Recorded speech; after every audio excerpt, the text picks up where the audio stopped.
We are introducing our brand new Glenveigh mattress, comfort that's as legendary as our half-century legacy. Experience 50 years of bedding excellence at Restex Beds, Mountaintop Letterkenny. Restex Beds, leave the rest to us. Get your home and garden summer ready with Watson Hire in Letterkenny. From lawnmowers to strimmers and compost to lawnmowers, they have everything you need to tidy, clean and green your space. If you're painting, inside or out, choose the best value paint in Donegal from top names like Fleetwood and Johnson's. Watson Hire, open 6 days a week at Lisnen and Letterkenny with great deals to have your home and garden looking their best. See watsonhire.ie.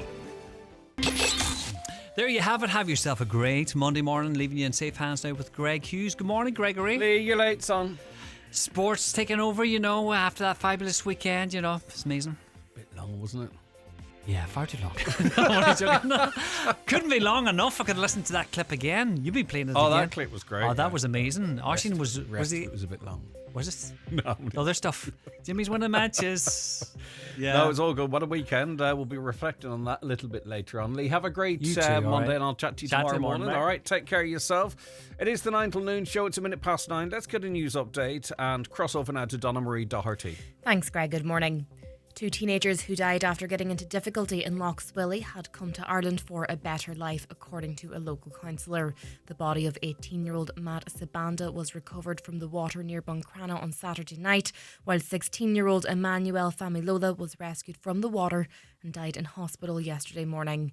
Hundreds attended a prayer service led by the Bishop of Derry yesterday. Cahirlock of the Inishowen Municipal District, Councillor Jack Murray, says the boys' families are devastated. 2 families, one came from Nigeria, the other from Zimbabwe, found themselves in Buncrana, and I suppose they thought they were starting a better life themselves, and all of a sudden this the worst thing that could happen to 2 sons have been lost here. And I visited both the asylum centres over the weekend and met them, and just the devastation. The average wait time in Letterkenny University Hospital's emergency department is 8.1 hours. The Irish Independent reports this morning that nationally those in EDs will face an average wait time of around 7.2 hours. In Donegal, the figure 10 years ago was 4.4, showing an increase of 3.7 hours in the past decade. A man was hospitalised overnight in Derry following what police have described as a serious assault. Just before 2:30 this morning, PSNI received a report that a man had been assaulted in the Racecourse Road area of Shantallow. The 42-year-old sustained facial injuries. A 34-year-old man was subsequently arrested on suspicion of assault occasioning actual bodily harm, possessing a blade or point in a public place and resisting police. He remains in custody at this time. The investigation continues and those with information are asked to contact police. The US and China have agreed to cut tariffs on each other to try and end their trade war. US Secretary Treasury Scott Bessent says the 2 sides have reached a deal for a 90-day pause on measures. Reciprocal tariffs are now at 10% each, down from tariffs of over 100% imposed on both sides. Business editor Joe Lynham says a temporary truce has now been agreed. And the Chinese are slashing their tariffs on American goods from 125% to 10% in part of a 90-day pause. This is a huge drop in tariffs, and I expect the markets in the United States to soar, to take off like a rocket in response. 242 premises are without power this morning in Moville as a result of 2 power faults. It's hoped that electricity will be restored by 10 a.m. for 122 of those affected, with a time yet to be determined for the remaining 120. ESB says it's working to have the supply restored as quickly as possible. Looking now to weather, cloudy with outbreaks of rain early on, clearing to spells of sunshine by afternoon with highest temperatures of 15 to 19 degrees. That's all for now from the newsroom. Back again at 10 o'clock.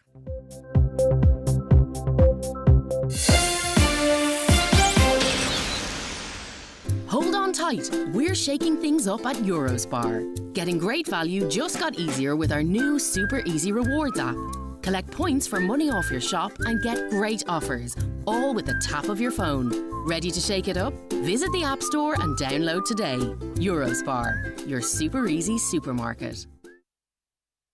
The county's #1 talk show, The 9 till Noon Show on Highland Radio. And now, it's time for the talk of the Northwest. The 9 to Noon Show with Greg Hughes on Highland Radio. Hello and a very good morning to you. It's approaching 5 minutes past 9 on this Monday, the 12th of May 2025. How are you keeping? I do hope you're very well indeed. I suppose coming in off the back of a weekend that had us so... it was just devastating what happened in Buncrana. We're going to be reflecting on the events in Buncrana that began to emerge on early, sort of mid-Saturday afternoon, heading in towards the evening. Absolute devastation in the local area and beyond as well. We're going to be reflecting on that. And... it's about the lows and the highs. It's impossible to put things into words because, at the same time, we had this terrible tragedy unfolding. You had this joy in another part, and it's just everything that seems to be about life to some extent. Different people's experiences and so different the experiences people are going through, but nothing compares, obviously, to the incredible loss that happened in Buncrana. Two young lads very tragically drowning on Saturday, just out enjoying the weather, and got into difficulty. And unfortunately, they have been lost. And our thoughts and prayers are with them, of course, with their families that are here and their families that are in other countries as well, and the local community as a whole, and the emergency services too.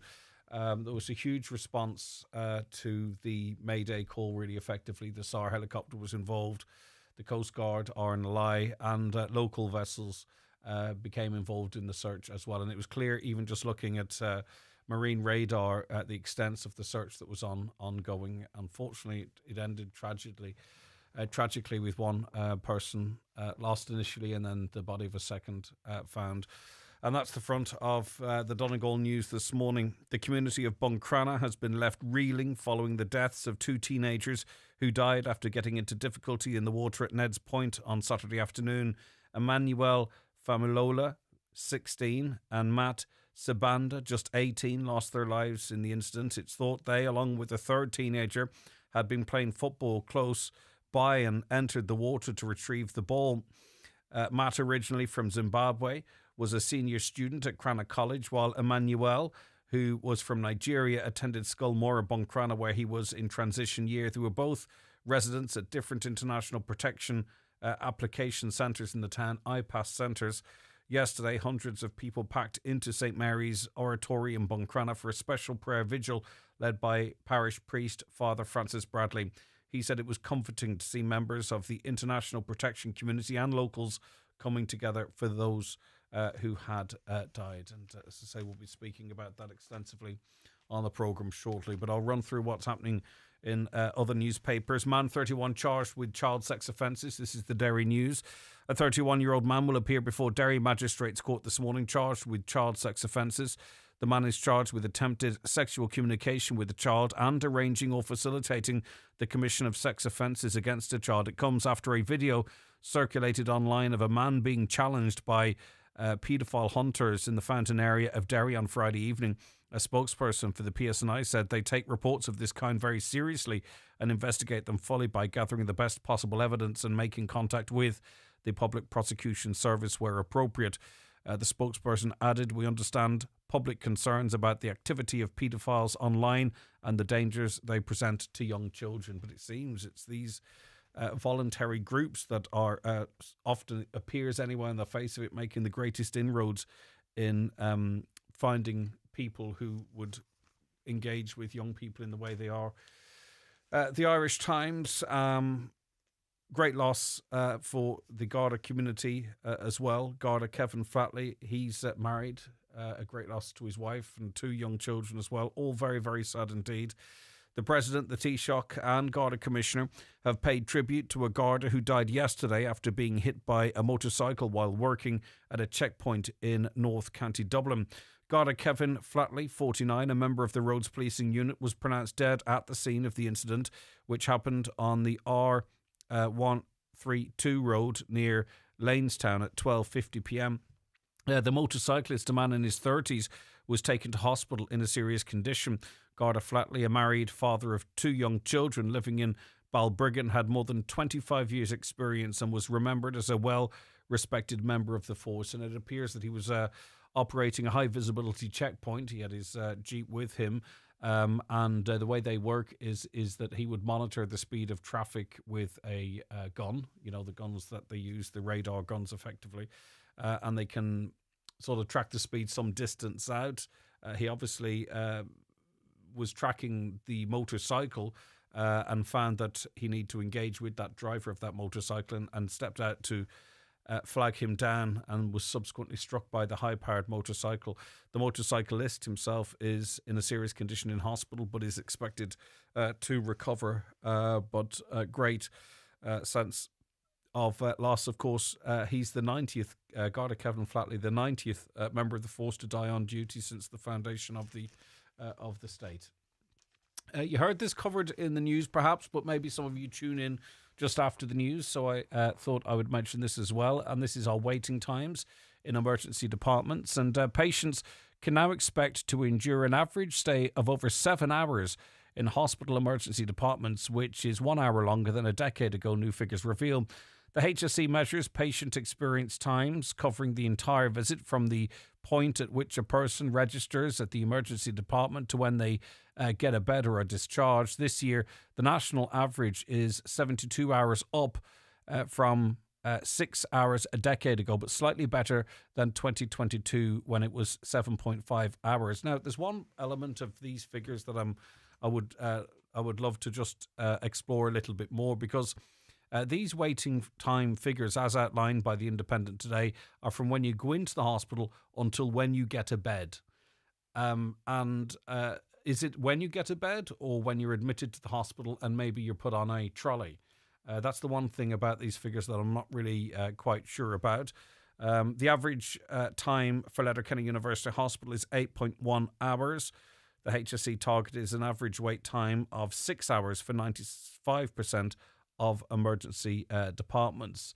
Tallaght University Hospital, you can expect to wait 12.6 hours. Naas General, 11.4. Beaumont, 10.8. As I mentioned, Letterkenny, 8.1. But elsewhere, there are very short waiting times. For an example, St. Luke's Kilkenny, 3.6 hours. St. Michael's Hospital, 3.7.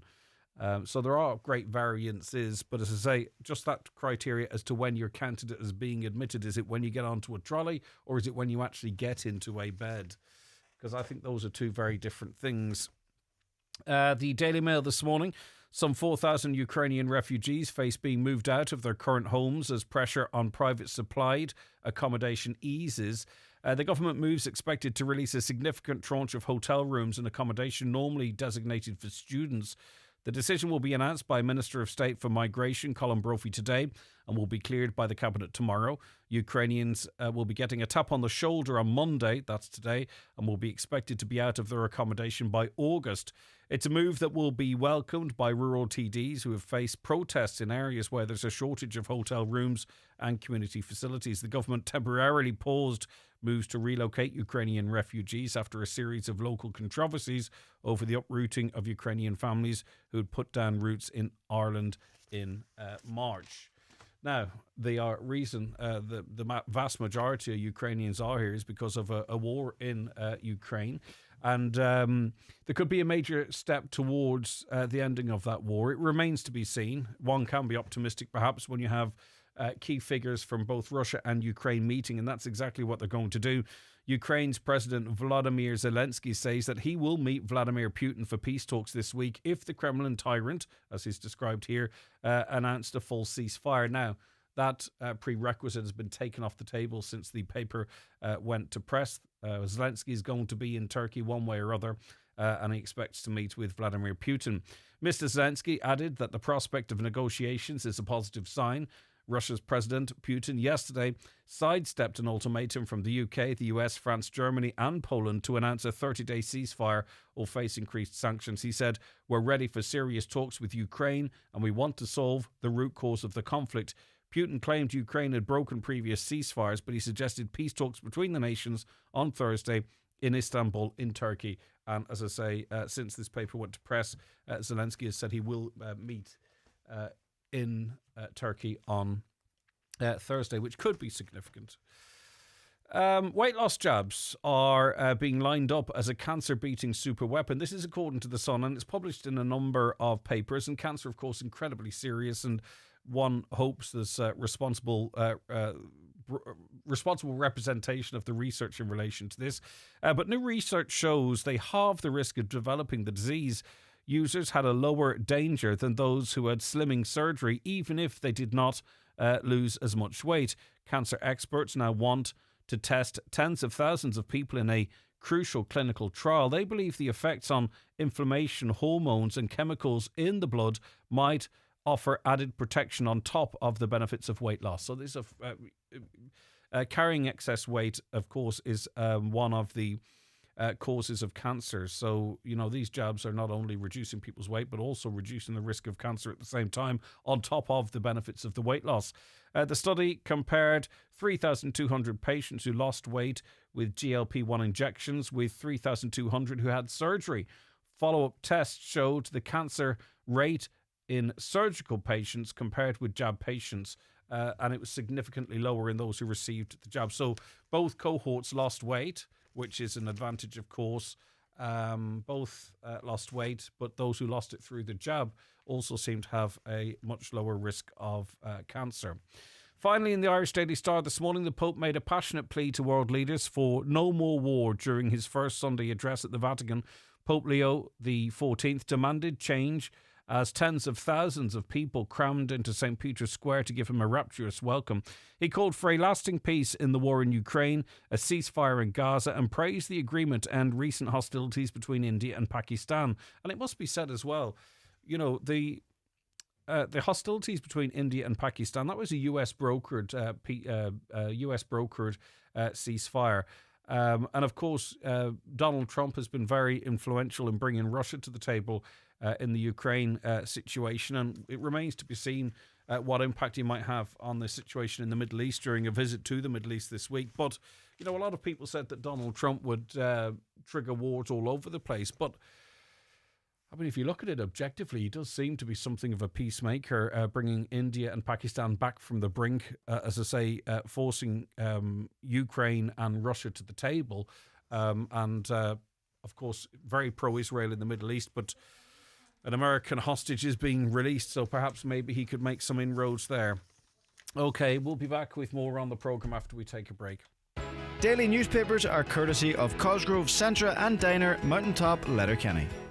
The 9 till noon show is brought to you by Letterkenny Credit Union, offering low-rate car loans with fast approval. Apply online at letterkennycu.ie or in office today.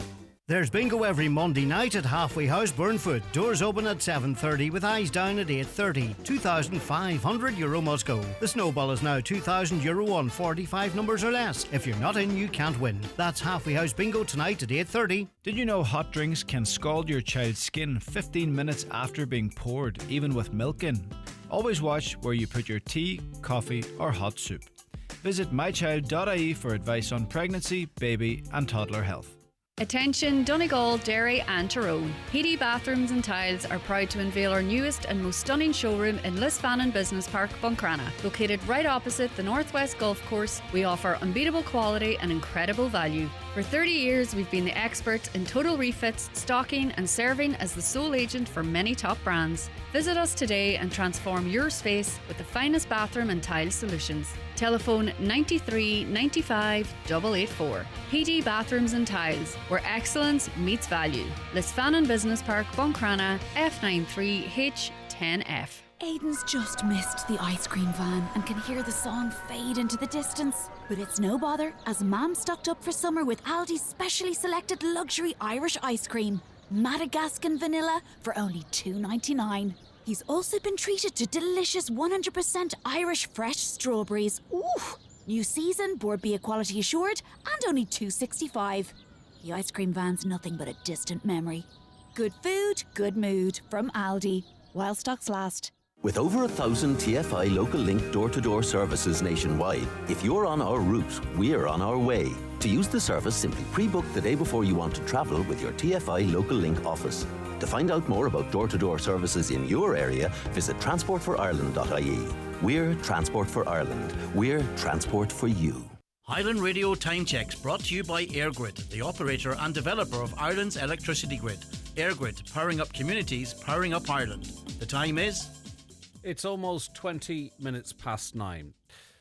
Now, the community of Buncrana and all of us really have been left reeling following the deaths of two teenagers who died while getting into difficulty in water off Ned's Point on Saturday afternoon. They were Emmanuel Fimilola, 16, and Matt Sabanda, just 18. They lost their lives in the incident. Joe Joyce is press officer with Lough Swilly Lifeboat Station, who was involved in the coordination of the rescue on Saturday.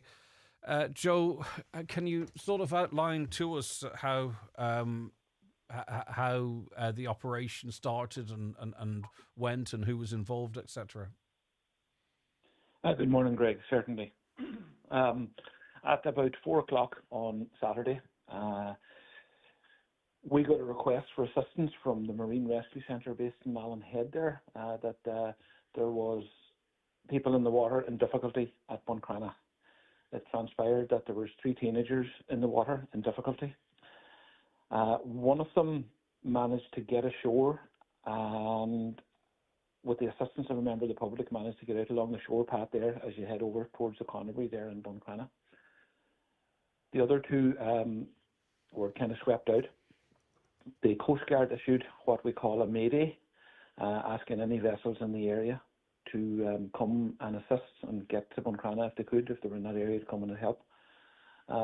We launched our 2 lifeboats, one from the Ned's Point and one from Buncrana. A former crew member of ours was on the water in his own private boat. Him and his wife were out, and they immediately came to the scene and found Emmanuel floating in the water. He recovered him onto his boat and immediately commenced CPR. And he was joined later by 2 crew members from Lough Swilly who came onto his boat and took Emmanuel back to the pier in Buncrana onto the lifeboat berth there, and they immediately started the CPR and working on him. The National Ambulance Service there had a number of ambulances there, and they worked on Emmanuel there. They worked on him for about an hour. They threw everything at it. Really, really impressive. There was a doctor on scene. They took the decision that because of his young age and that they weren't just giving up on him, they decided to transport him to Letterkenny General Hospital. So he was taken to Letterkenny under guard escort there, and he was put on life support. But unfortunately, he passed away there in the early hours of Sunday morning. What was particularly tragic about that was the family. The Gardaí had cleared the pier at this stage. The family, as we're all there, they were kind of looking out to sea, bewildered, not knowing what was going on. And at the same time, Emmanuel was down there, fighting for his life. So that was particularly tragic. Meanwhile, back out in the loch there, we were joined by a number of teams from the Greencastle Coast Guard and a drone team from Mulroy, along with the rescue helicopter from Sligo, the Coast Guard helicopter, Rescue 118. And we had commenced a very, very thorough search of the whole loch. There was a yacht race going on at the time, and they immediately stopped and came to our aid. So we had about 12 boats assisting us, along with a number of other small motorboats from the marina. And we commenced a big creeping ahead search from basically Father Hegarty's Rock on up towards Buncrana and on up towards the golf links and on up to Fawn. That was searched several times, but to no avail. That search continued for approximately 4 hours, and again back on the shore there, the family were there at the pier, looking out, desperately seeking, hoping that there'd be some sign. The local PP had come down and had a small prayer service with the family, and just hoping against hope that something would happen. We started looking then at the search, and we started to lose light and wondering how long could this go on. And we were making the decision that we would probably wind the search down around about maybe 10 o'clock with a view to starting at midnight again when the tide had gone out, to search the shoreline. We were pretty sure in the area that he would be in at this stage based on kind of local knowledge over there in that Ladies Bay area there under the Fruit of the Loom factory, known as the Connery, over that area there. The helicopter had gone at this stage. They had refueled, come back, and had left again. They have obviously heat-seeking infrared cameras that can highlight anybody in the water and anything like that, but we couldn't get anything like that. The Coast Guard put up drones then, searched again that area there, and we picked out a pair of green togs in the water. That was Matty. He was kind of semi-submerged. Even though there was teams on the shore about 20 foot from him, they couldn't exactly see him. The Coast Guard boat came in then and recovered him onto the shore, or recovered him onto their boat, brought him back to the pier in Buncrana. The Coast Guard team then set up a tent, and he was recovered into that tent there, and he was pronounced dead there. The family then were brought there to identify the body, and it was a terrible scene. The wailing, the crying, just the final realization that this was the end. It was really, really terrible. And that was kind of basically it. The search went in, then he was taken to the undertakers came in and took him away, and that was kind of the end of the night for the crew. We had a debrief then to talk about what happened, and met up the next morning and had another chat, and we're kind of working through that process there now at the moment. It's just beyond it's beyond sad, Joe, and also obviously you and I and everyone thinking on the two young lads and their families, but you know, yourself, Joe, and the rest involved in the rescue. You know, you're just normal people, and it's tough for everybody, isn't it? Because you know what you actually are trying to do is find people, but then of course when you find people who are deceased and the impact that has on everyone, it's just unbelievably sad. Well, there was a lot of people involved in this search. There was probably about 60 people involved in this rescue mission. We always launch with the intention of bringing the people that are in difficulty back to safety, back alive and well. There comes a point in any rescue when the rescue turns into a recovery, and that's always a difficult place for the crew to be, knowing that they've fired everything at it and have been unsuccessful. You know, it's very difficult, and like there was a prayer service on Sunday there, and you know, huge hundreds and hundreds of people came to it. You know, the support. We're very lucky in Donegal with the services that we have: the Coast Guard, the Marine Rescue Centre, the National Ambulance Service, and Garda Síochána.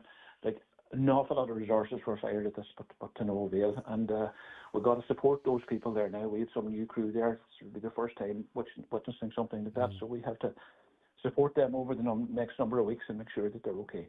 Yeah, but I mean, the one thing that could be worse than this is if the young lads' bodies weren't recovered, and it was only with the level of dedication and experience and understanding of those waters that you were able to return these young lads to their families.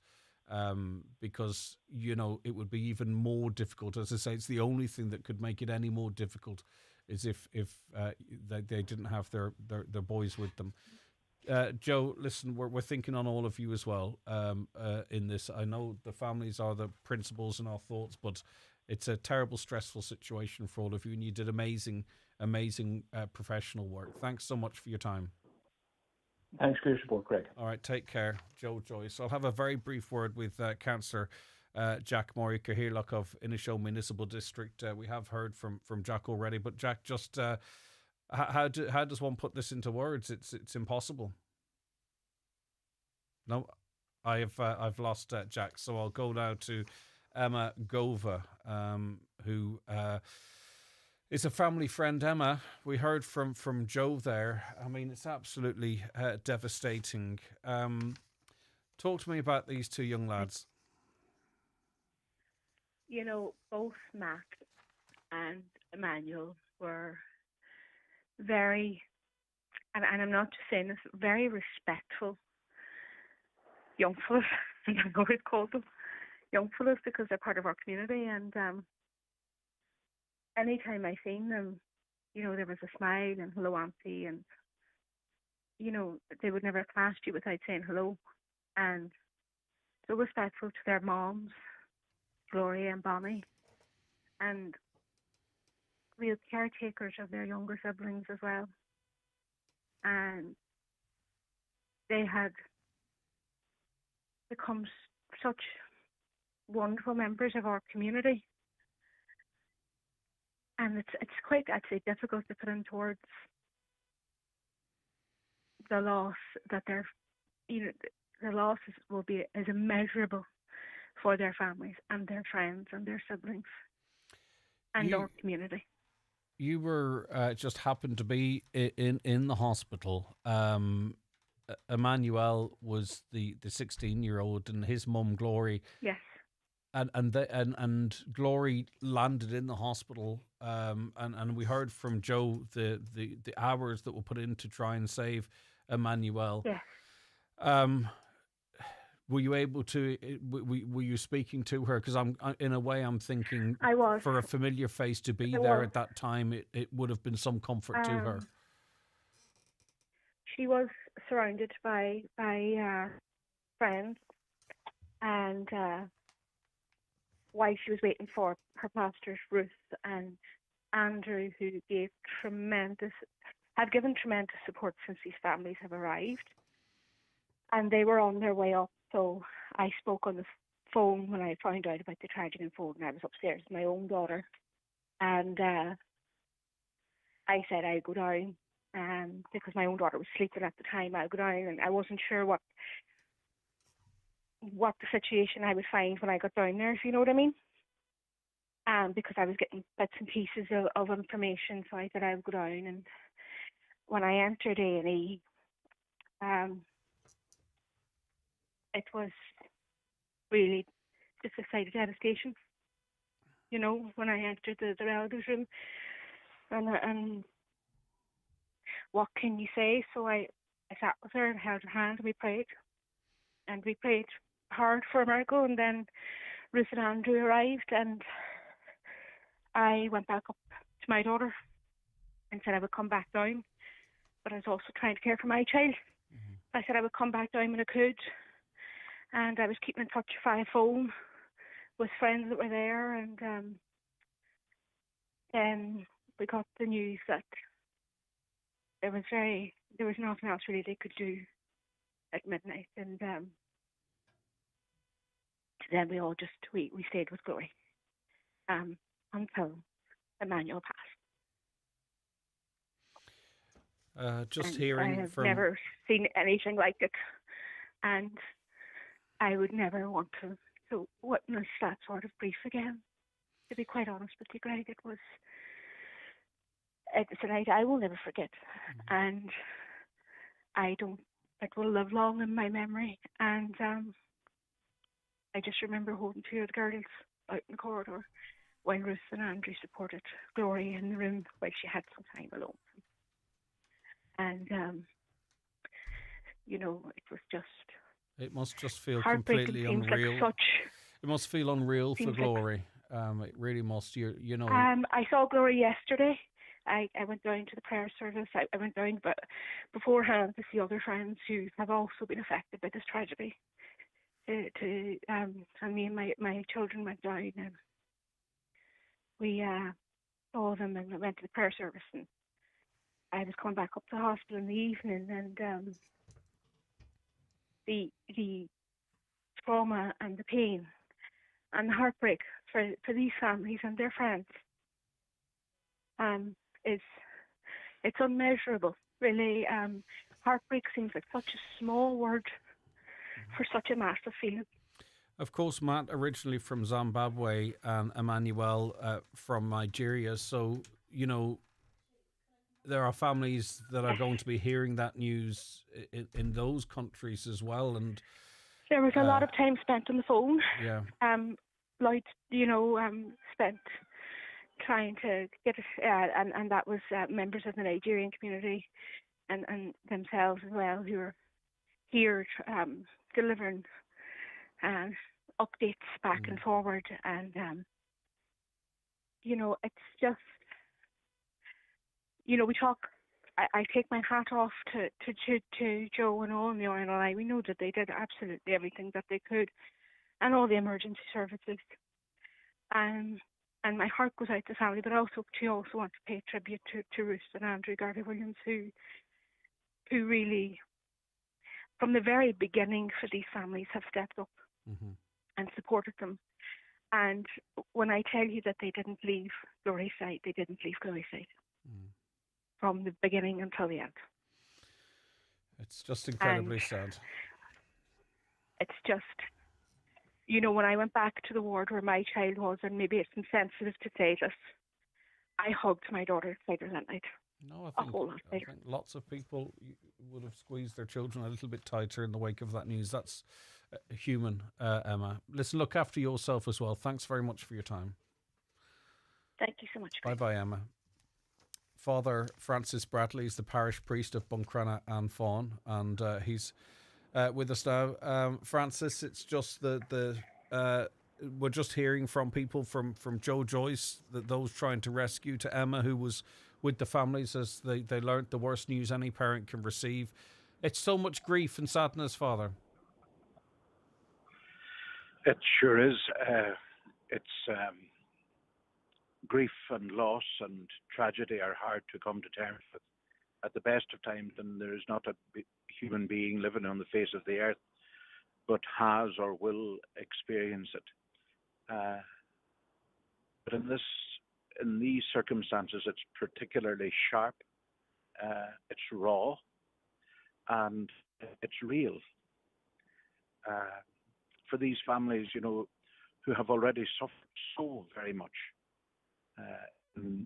the sacrifices they've had to make, for example, to leave their homeland and to try to search out a new place, as any parent would, to secure a livelihood and a future for their children.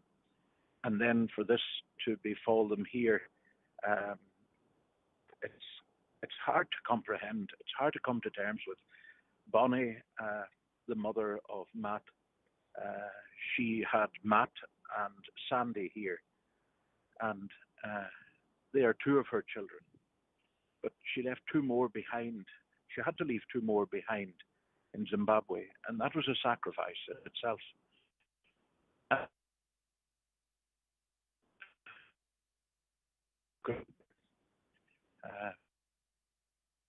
And if you could hear in Emma's words there that we've just heard, there is a great coalition of those.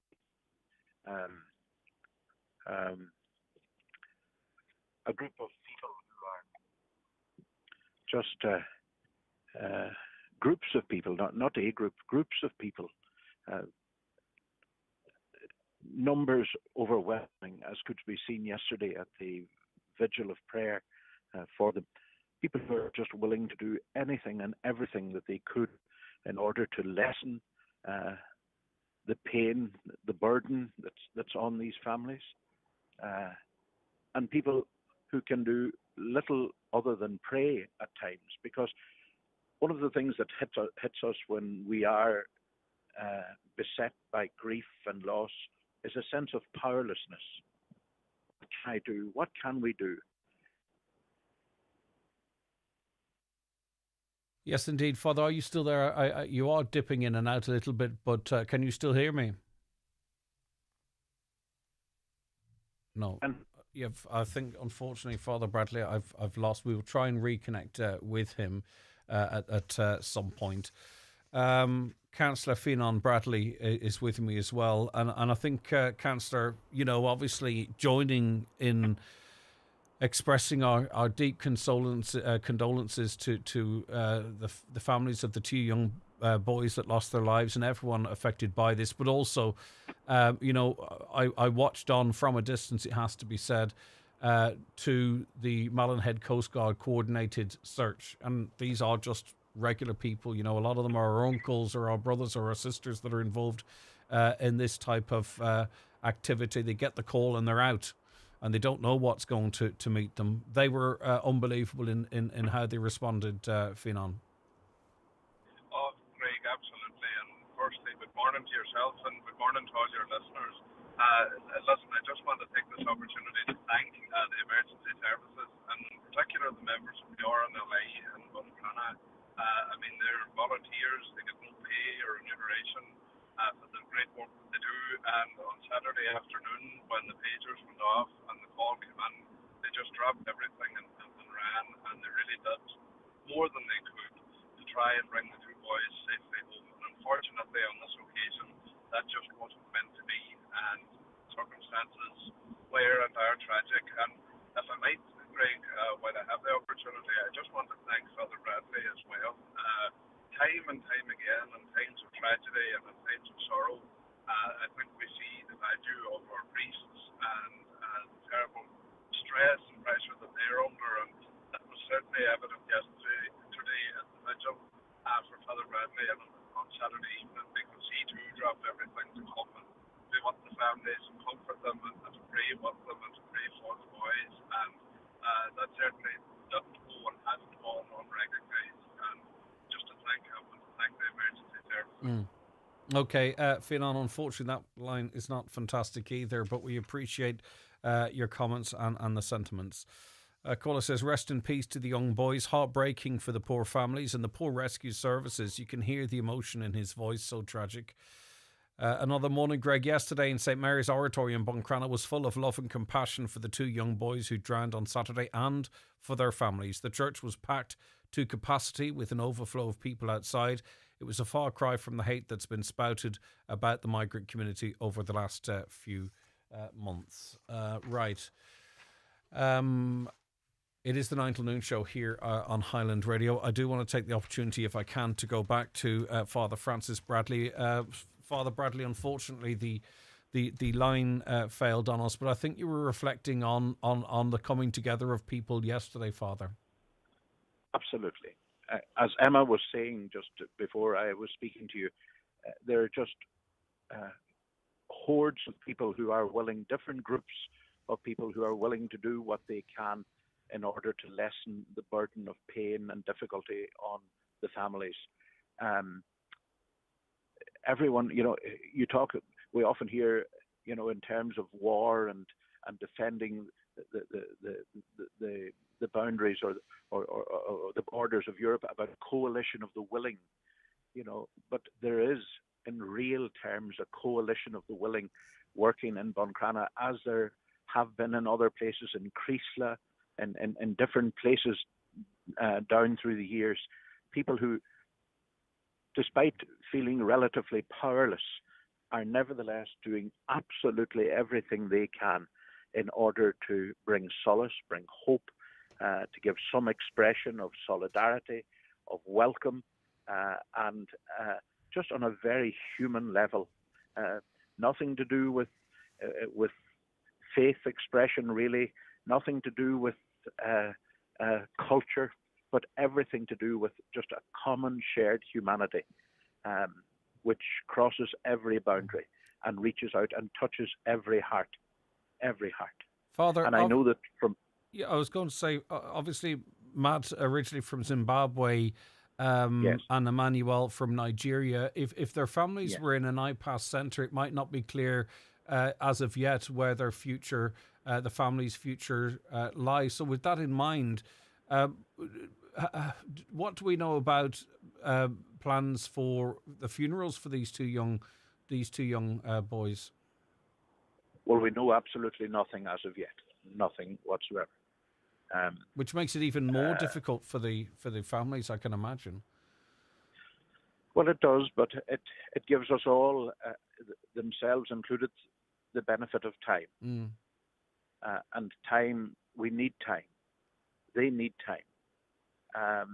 There's some talk of some relatives coming from Zimbabwe or from Nigeria, and the efforts that are being made by the Department of Affairs and others far away from here to make sure that can be facilitated. And none of this is easy. These were children, young people under international protection orders. That's there for a reason. And all... Okay, we're going to leave that there, I think, because that line is breaking down on us. That was Father Francis Bradley, parish priest of Buncrana and Fawn. We'll be back with more shortly. The 9 till noon show with Letterkenny Credit Union. Simplify your debts with a debt consolidation loan from Letterkenny Credit Union. Call us on 074 910 2126 or apply online via our app or in office today. Bring home little wins for less because Lidl's Big Baby event is back. Sleep like a baby by saving €5 on our Loopy Loo travel cot, now only $34.99 with Lidl Plus. And for your bundle of joy, bundle award-winning Loopy Loo wipes 89 cent and nappies from just 99 cent. Shop without compromise. Go full Lidl today. Making the move away from diesel? Don't get confused. Get excited at Kelly's Toyota Letterkenny and Mount Charles. Experience the power of choice. From our unrivaled hybrid range with no plugging in, to plug-in hybrids and the fully electric BZ4X, we have the right car for you. With incredible offers, including power-up boosters of up to €2,500, make the move at Kelly's Toyota Letterkenny and Mount Charles. Toyota, built for a better world. T's and C's apply. Higgardy's Home Interiors in Buncrana is hiring a full-time furniture delivery driver, €32,000 to €38,000 per year. Responsibilities include nationwide deliveries, careful handling and assembly of furniture, and warehouse support. Applicants must hold a clean Irish driver's licence, be fluent in English, physically fit and customer-focused. 8-hour shifts, 5 days a week with some overtime and weekend work. Immediate start available. Apply via email info@higgardys.ie or drop your CV in store. Join a trusted brand with 70+ years of excellence. Are you looking for a powerful, high-performance laptop? Think green and save big with Ben Sweeney Euronics. Discover refurbished Lenovo ThinkPads that look and feel like new with Windows 11 pre-installed and a rock-solid 3-year warranty for total peace of mind. Why pay full price when you can save up to 70% and do your part for the planet by choosing sustainable tech? Find yours today at Ben Sweeney Euronics, Port Road, Letterkenny, and the shopping centre, Dunlow. Are you worried about trees on your property? Northwest Forestry Services Ballybuffet are fully insured and have over 40 years experience in dangerous tree removal, tree felling, surgery and stump grinding. For peace of mind, call Northwest Forest Services Ballybuffet for a no obligation quotation on 913233. The 9 till noon show is brought to you by Letterkenny Credit Union. Digital loans now available. Apply online or via our app today and get your loan transferred directly to your current account. A public service announcement from Donegal County Council. Did you or a family member from Donegal work in Scotland between 1940 and 1990? If so, you're invited to be part of the forthcoming Working Over By exhibition by recording a short video on your smartphone with your memories of that work and the working conditions. If you submit a video, you'll be in with a chance to win a return flight for 2 people between Donegal and Glasgow. Send your smartphone video by Friday, May 30th via WhatsApp to 087 360 3463. Full details are on the County Donegal Heritage Office website at donegalculture.ie. Donegal County Council, preserving the heritage of Donegal in partnership with the Heritage Council. You don't need me to tell you, business isn't easy. But if you look in the right places, there are easy wins out there. 3 words, SEAI Business Supports. And I know what you're thinking. Sure, that'll take ages. 3 more, Rapid Approval Grants. So you can start cutting your energy costs in minutes. Now, I can't do it for you. I'm just a voiceover. So head to seai.ie/easy wins. Are you ready? Supported by the Government of Ireland. Ahead of the busy summer season, why not have your children's eyes checked at Louis Walsh Opticians in Letterkenny? Right now, when you buy 1 pair of children's glasses, you'll get a 2nd pair free. Some terms and conditions apply. See the full range of glasses at Louis Walsh Opticians in the Courtyard Shopping Centre, Letterkenny. Ready to order your 252 Nissan? Then get to iMotors Letterkenny from Thursday, May 15th to Sunday, May 18th. Explore the exciting new Nissan range with cutting-edge tech, bold design and unbeatable value. We're taking 252 orders now. Your perfect car built your way. Saturday 10 to 5, Sunday 12 to 4. Don't miss it. iMotors, fearless generation. Highland Radio weather updates with McElhenney's. Get set for summer with all new arrivals dropping every week, from fashion to footwear and homeware to cosmetics. Discover more in-store or shop online at mcelhenneys.com today. So, the weather forecast for today: cloudy with outbreaks of rain early on, clearing to spells of sunshine by afternoon, though. Temperatures of 15 to 19 degrees. Right, we are going to Killybegs now.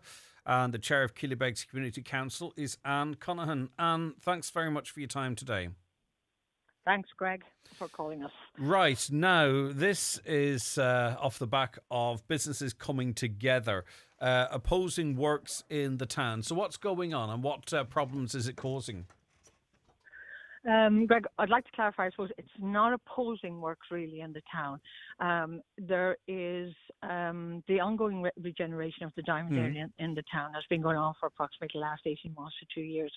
And it's been quite a long, drawn-out process that has longer than anybody would have expected, and as such has caused a lot of disruption in the town, particularly for the businesses down around the diamond area. But on the face of it is positive that this work was happening, because it adds to the town.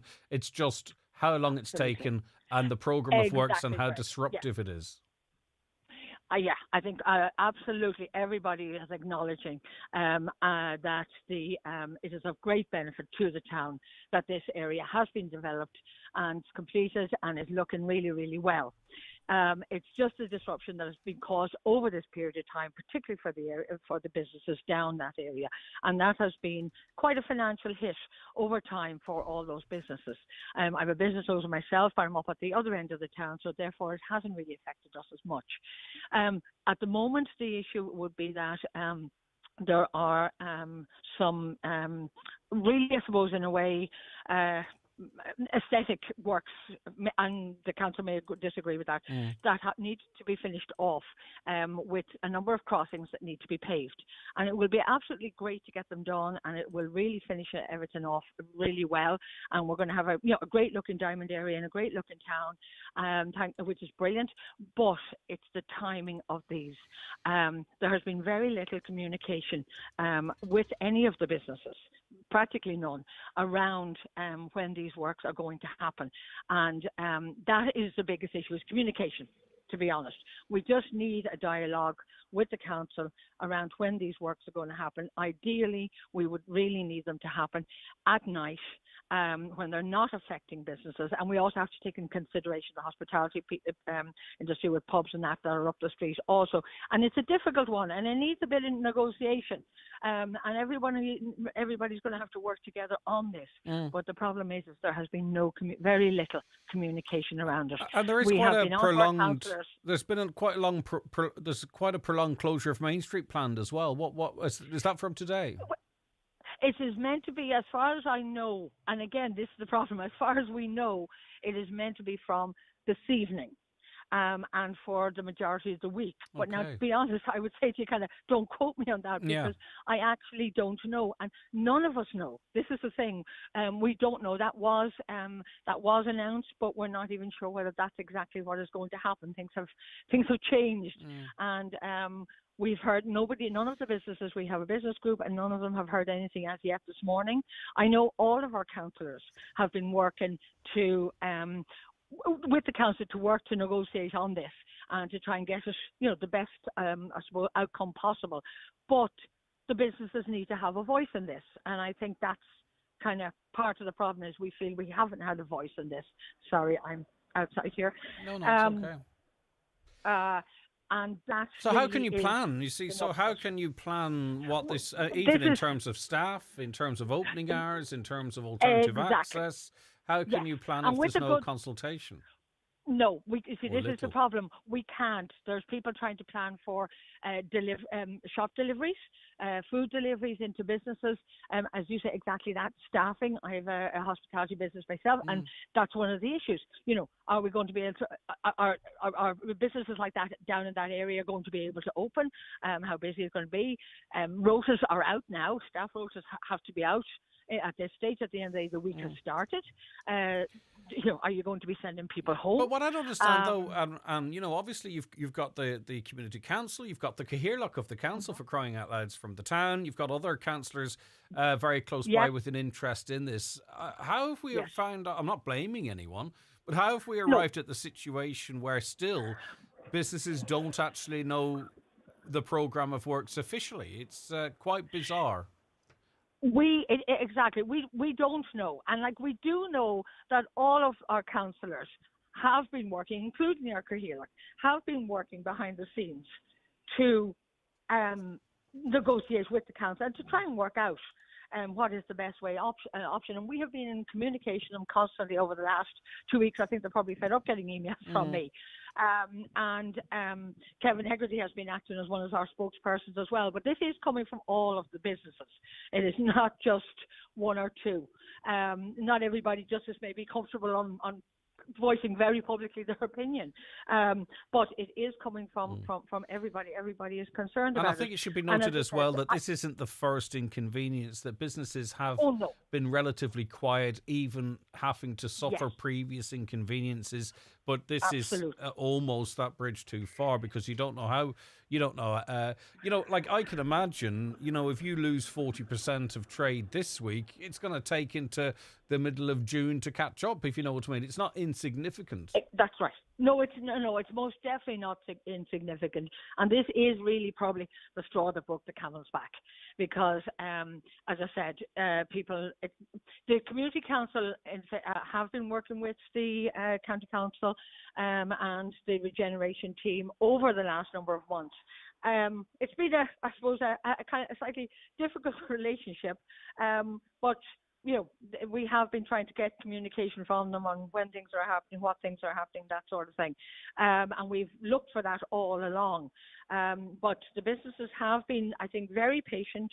They have been quiet. They've been going along with it. They've had to make massive adjustments. They've had to organise deliveries coming in at different times. They've had to, change staffing.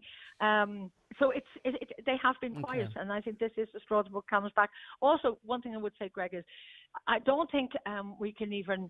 The businesses can probably measure it definitely financially if they looked at accounts and compared what their financial has been over time. But there's another one that kind of a more, shall we say, probably a social hit that people have got, in that older people. Yeah. Over the time that this project has taken, there's definitely older people that have stopped coming into town because they can't get parking, and they're not. It's a habit they've broken. Yeah. Okay. Do you know what? It might be no harm for maybe a targeted sort of re-engagement with the older community. Absolutely. Maybe the council or some other relevant body can sort that out. All right, and we'll make contact with the council. For sure, we'll make contact with the council to see if we can get any answers for you. That's Anne Conahan, Chair of Killybegs Community Council. The 9 till noon show with Letterkenny Credit Union, now offering mortgages from €40,000 to €600,000 with no hidden fees or transaction charges. Letterkenny Credit Union, 9102127. Just wanted to sort me and my friends out for a party. I only owed a few quid at first. I have to look after my granddaughter. What will happen if I don't pay? Thought I'd be safe at home, but they found out where I live. Drug-related intimidation and violence can happen to anyone. There is help available. Go to driveproject.ie to find safe and confidential services and supports in your local area. Supported by the Government of Ireland. Welcome to Cherrymore Kitchens and Bedrooms in Donegal Town. Discover affordable luxury with our bespoke fitted furniture solutions. With almost 30 years of serving Ireland and the Northwest, we're your trusted experts. Visit us Monday to Friday 9 a.m. until 5 p.m. and on Saturdays from 9 a.m. until 3:30 p.m. Book your free consultation today on 074 9725822 or visit cherrymore.ie. Cherrymore Kitchens and Bedrooms, where affordability and luxury combine. Make real summer savings at Super Value. Like Super Value Fresh Irish Pork Loin Roast, now half price. Pick up fresh fruit such as Orange Net 5-piece, 79 cent each. Scan your Real Rewards card or app and get Bold 2-in-1 57 wash selected range, now €8. And Water Wipes 9-pack by 40-piece, now €16. Make real summer savings at Super Value. Hi, Paddy here at Shane Conley Cars in Donegal Town. Are you looking to upgrade your car? With Shane Conley Cars, you'll find makes and models for every budget. Great finance options, and we also accept trade-ins. Check out shaneconleycars.com or call in to us at Shane Conley Cars from Lonahur Road, Donegal Town. Ours to Protect is back, and this time the kids are in charge. Highland Radio and Commission the Man are joining forces once again to dive into the future of our planet, and the brilliant young minds of Donegal are leading the way. So join me, Donna Marie Doherty, after the 8 p.m. news on Wednesday the 14th of May, because it's Ours to Protect! Ours to Protect is funded by Commission the Man with the television licence fee and is a partnership between Highland Radio and the Independent Broadcasters of Ireland. Live, on air, online and on the Highland Radio app. This is Highland Radio News.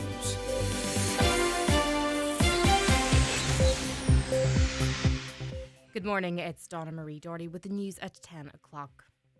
Heartbreak has been described as such a small word for such a big feeling by a family friend of two teenagers who lost their lives after getting into difficulty in Lochswilly over the weekend. The body of 18-year-old Matt Sabanda was recovered from the water near Buncrana on Saturday night, while 16-year-old Emmanuel Vamilola, who was rescued from the water, died in hospital yesterday morning. Emma Gova, who knew the family, was in hospital at the time Emmanuel was admitted. She told Greg Hughes that the two young men had become embedded in the community in Buncrana. Anytime I seen them, there was a smile and hello auntie, and they would never have passed you without saying hello, and so respectful to their moms, Gloria and Bonnie, and real caretakers of their younger siblings as well. And they had become such wonderful members of our community, and it's quite actually difficult to put into words the loss that the loss will be as immeasurable for their families and their friends and their siblings. The average wait time in Letterkenny University Hospital's emergency department is 8.1 hours. The Irish Independent reported this morning that nationally those in EDs will face an average wait of around 7.2 hours. In Donegal, the figure 10 years ago was 4.4, showing an increase of 3.7 hours in the past decade. The Taoiseach is calling for society to pause and reflect on driving habits in the wake of Garda Kevin Flatley's death. The 49-year-old father of two was struck by a motorcycle while carrying out a speed checkpoint in Dublin yesterday afternoon. The motorcyclist, a man in his 30s, remains in a serious condition in hospital. Garda Flatley joined the force in 1999 and the roads policing unit since 2018. Taoiseach Micheál Martin says the nation is numb since the tragedy. That unique connection between An Garda Síochána and the wider community that leads to really a very strong sense of solidarity and empathy with the family of Kevin Flatley and with the entire force of An Garda Síochána, because we have lost a person who, by the accounts of all his colleagues, gave so much to the force and then gave so much to the community. The US and China have agreed to cut tariffs on each other and try to end their trade war. The US Treasury Secretary Scott Bensett said the two sides have reached a deal of a 90-day pause on measures. Reciprocal tariffs are now at 10% each, down from tariffs of over 100% imposed on both sides. Business editor Joe Lynham says a temporary truce has now been agreed. And the Chinese are slashing their tariffs on American goods from 125% to 10% in part of a 90-day pause. This is a huge drop in tariffs, and I expect the markets in the United States to soar, to take off like a rocket in response. A man was hospitalised overnight in Derry following what police have described as a serious assault. Just before 2:30 this morning, PSNI received a report that a man had been assaulted on the Racecourse Road area of Shantallow. The 42-year-old sustained facial injuries. A 34-year-old man was subsequently arrested on suspicion of assault occasioning actual bodily harm, possessing a blade or point in a public place and resisting police. He remains in custody at this time. The investigation is ongoing and those with information are asked to come forward. Consumer spending in cinemas has risen by almost 50% year on year, according to new figures from AIB. The data comes from 74 million card transactions made by AIB customers in store and online last month. Overall spending increased by 11%, while online spending rose by 16%.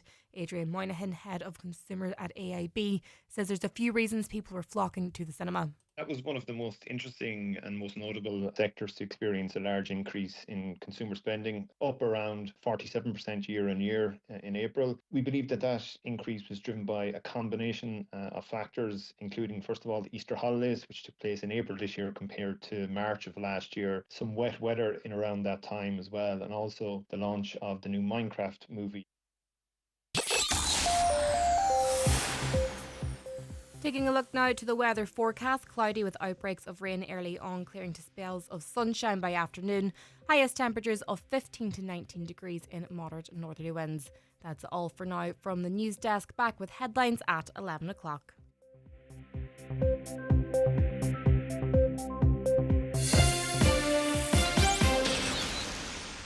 The obituary notices this Monday morning, May 12th.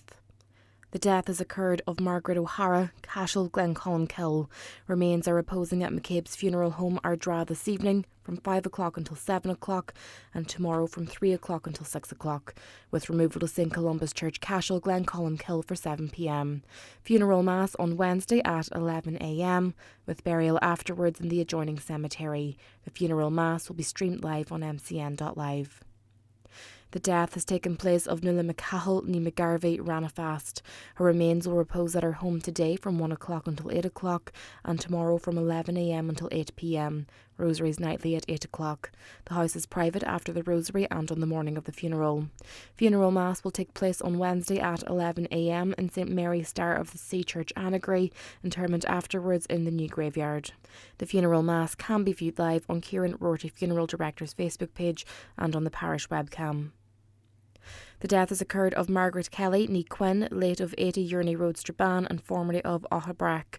Requiem Mass is ongoing in St Mary's Church, Melmount, followed by interment in Melmount Old Cemetery. The Mass can be viewed on the parish webcam. For family information and more details regarding wakes and funerals, please go to highlandradio.com.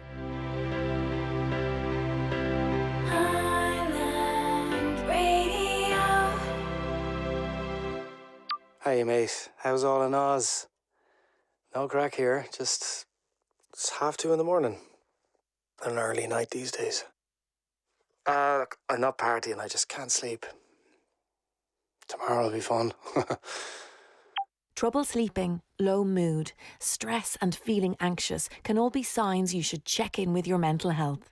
For support that can help, use the My Mental Health Plan tool at yourmentalhealth.ie from the HSC.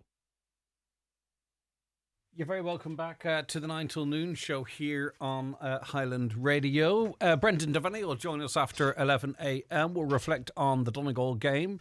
Two great provincial finals, I thought, yesterday. Of course, Louth put to bed a lot of demons, I suppose, in lifting the title there in Leinster. Is Leinster, isn't it? I've just had a complete and utter brain blank.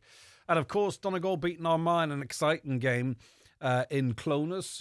If you have anything to comment on any of those games, but I suppose particularly I'll focus on the Donegal Armagh game, get in touch with us now, 086 60 25,000. Oisín and Brendan Devaney obviously providing excellent commentary once again. Maybe you've got questions for Brendan about the game or how things panned or how decisions were made and you want his views, get in touch with us and I'll put those questions to you. Regarding regeneration projects, what's happening re Carndon, a multi-million-euro project announced in 2020. Did we do an interview about that at that time? Was that an exploratory meeting? I can't say. I don't want to contradict anyone. That was 2020. Just a wee note for you, Greg. In March, there was a collision in Letterkenny involving the two Gallagher brothers. That was around St. Patrick's Day. And we know that very, very sadly, Anthony lost his life. But thankfully, I can let you know that Martin has been transferred to Letterkenny University Hospital last week. And I'm told he's recovering well. So any of his friends or neighbours that didn't know that Martin is back, it might be an opportunity to go up and say hello. He is continuing his recovery at Letterkenny University Hospital, and I can only presume that he would love to see some friendly faces. So just letting you know, in case you weren't aware, that he's back closer to home and still coming to terms, I'm sure, with the loss of Anthony. A caller's mentioning blocked sewers in Killybegs, resulting from or coinciding with these works that are ongoing. I hadn't heard anything about that, but if you want to talk about that, let me know. Greg, could you highlight this, please? Clune Ard in Killyclog, no water now for a week. It's not good enough. All the taxes we pay and nothing getting fixed for us. Can't shower my kids. We can't even flush toilets. I've been ringing the council all week to receive the same answer all the time and no action. Maybe you might put the pressure on them. Well, we can make an inquiries. Obviously, everybody individually in that area needs to log a complaint with Irish Water. There's no point contacting a local council or the local authority. If your water is supplied by Uisce Éireann, then everybody individually needs to contact Uisce Éireann and log a complaint there. And I'm sure you have, don't get me wrong. But what can the council do? I don't know. They can pass it on, but that's only one contact with Uisce Éireann. You need to bombard them with contacts. Hi, Greg. In relation to the car show at the weekend, can we give a mention to the backbone of car dealerships, the very busy and professional motor mechanics? The young lads coming through the apprenticeship scheme here do so on a very basic social welfare payment. They also have to buy all their tools at their own expense. It's the most expensive 4-year training scheme for a learner. Can I just say I know someone who's gone through the scheme with a dealership in Letterkenny. The company have been extremely good to the learner and is now employed full-time. Hope everybody enjoyed it. Yeah, indeed, the weather was fantastic. I was in Letterkenny myself. I didn't get down as far as the car show. I listened to some of the links on the radio, though. And as I say, the weather's the one thing you can't plan for. And the weather held off nicely for it. And I'm sure everybody had a great day. Greg, can you inquire with the council why they did not fit solar panels to the new council houses in Crana Crescent, Buncrana that have air-to-water heating? I emailed them but never got a reply. I'm not really sure how that works. We can put an inquiry in, of course. I'm not sure every new house gets solar panels. I just don't know how that works. The housing minister is in Donegal today, by the way. He is meeting councillors, I believe, and also paying a visit to a house affected by defective concrete. There's lots of questions to be asked in that area. This is I suppose, a fresh copybook to some extent in relation to a new housing minister. He replaced Dara O'Brien, who himself is facing more controversy today because he made an announcement in relation to government delivery on homes, and apparently he didn't consult those around him to ensure that his information was accurate. I think he said 40,000 houses would be delivered in 24, and it turned out there was 30 and a bit. And he was being told the realistic expectation is between 30 and 33,000, I believe, but he went out and said 40, and there's a bit of controversy in relation to that. But anyway, that's his business. I'm hoping to get a word with the new housing minister a little later on, and we'll be putting some questions to him just in relation to the DCB scheme, but I suppose the delivery of housing in Donegal in particular. So if that all goes to plan, I'll hopefully have that for you on the show tomorrow for you to listen to and watch. Right. Could you say hello to Edward Doherty? Edward is in Clonmany and he's 40 today. Happy birthday, Eddie. Taking a day off harvesting peas today and heading for a beer in Bilbao, Spain. Okay, that's all right, isn't it?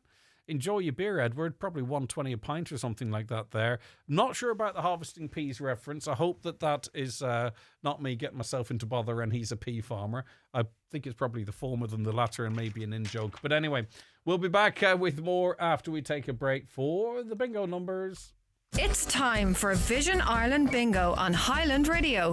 It's Monday the 12th of May. You're playing on the green sheet for the daily prize of €1,400. The reference number is S16. It's game number 20. The numbers are 23, 54, 22, 73, 4, 6, 39, 2, 36, and finally 20.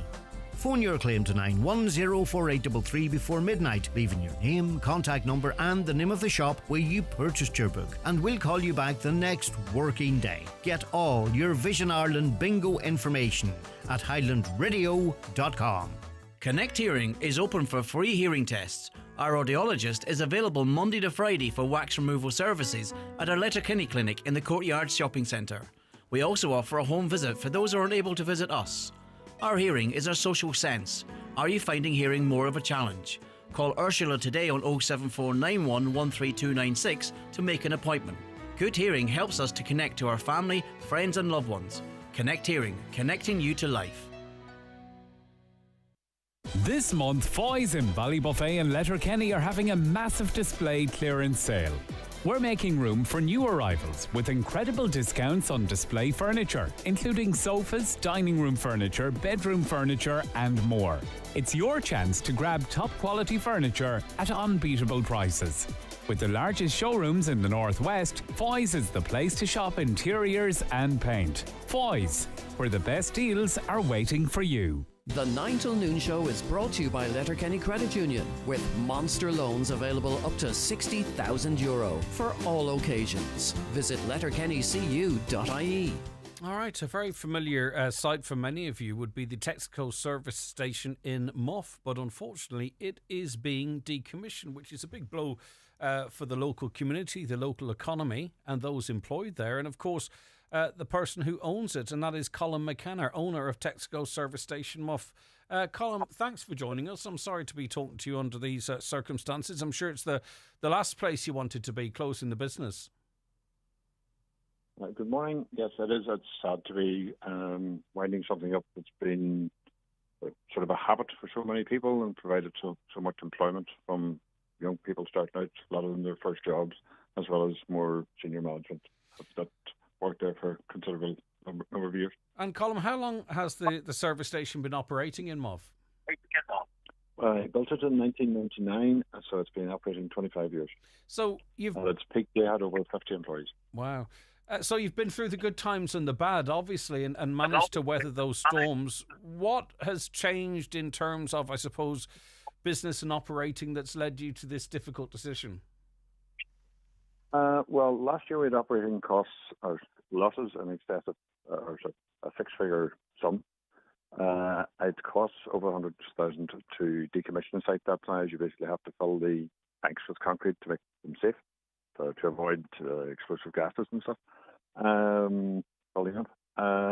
Two things: the increase in fuel duties in the south under various guises of carbon tax, etc.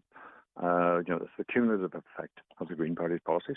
As the effect is affecting the border communities from Cavan, Monaghan, Donegal, and the minimum wage, the effective minimum wage in the south, when you take in all allowances, holiday pay, sickness benefits, etc., the effective cost to an employer in the south is 50% higher than, for instance, my colleagues in Culmore, which is just over the border there. So we've always seen variances, between north and south, but the difference is what we're talking about now is stuff that's locked in. It's not like markets will change and businesses in the Republic will have that benefit for a few years. These are locked in differences that you either can absorb or you can't. It's not feasible to keep up losses of the extent that we have. Some people may feel that they can hang on to times change.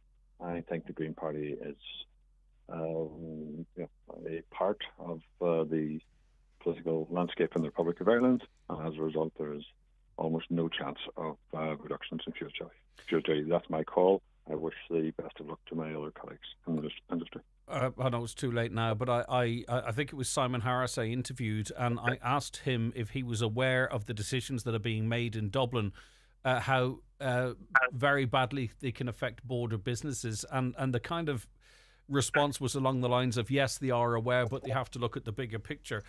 That being said, the government, and I think Fuels for Ireland had called for this, the government could have targeted some supports to make businesses like yours more likely to survive. You're a victim of these policies, I'm sure you feel. Well, there was a considerable investment made in the site at the time, based on government policies at the time. When Charlie McCreevy was Minister for Finance, which was a long time ago, myself and 10 other border stations, the largest ones, gathered some evidence, and we estimated we were gathering in the region of 320 to 330 million per annum in fuel duty from the northern, economy, through our stations on behalf of the Irish government.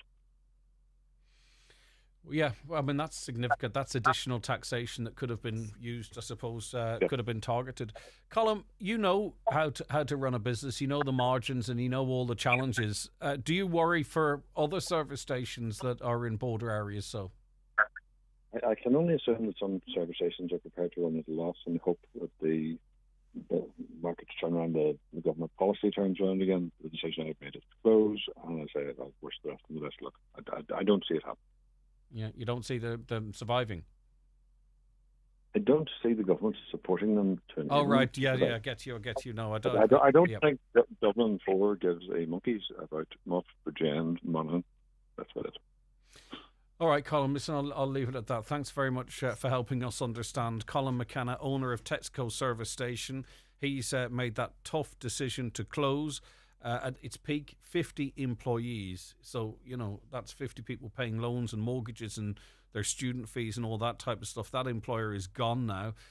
General loss for the local economy, of course, because one business helps another business and all that kind of stuff. But, I mean, he's decommissioning at a cost of over 100 grand and doing so after suffering losses of over 6 figures last year. So that means in excess of 100,000 euro. But Colin just prepared to say in excess of 6 figures. Well, sorry, in losses over 6 figures. And has made the decision. It's astonishing, isn't it, to have to spend an additional 100,000 euro to close a business that was already losing in excess of 100,000 euro. But here we are. Any other people in that industry that want to comment on that? The details 086 60 25,000 WhatsApps and texts, or give us a call on 074 91 25,000.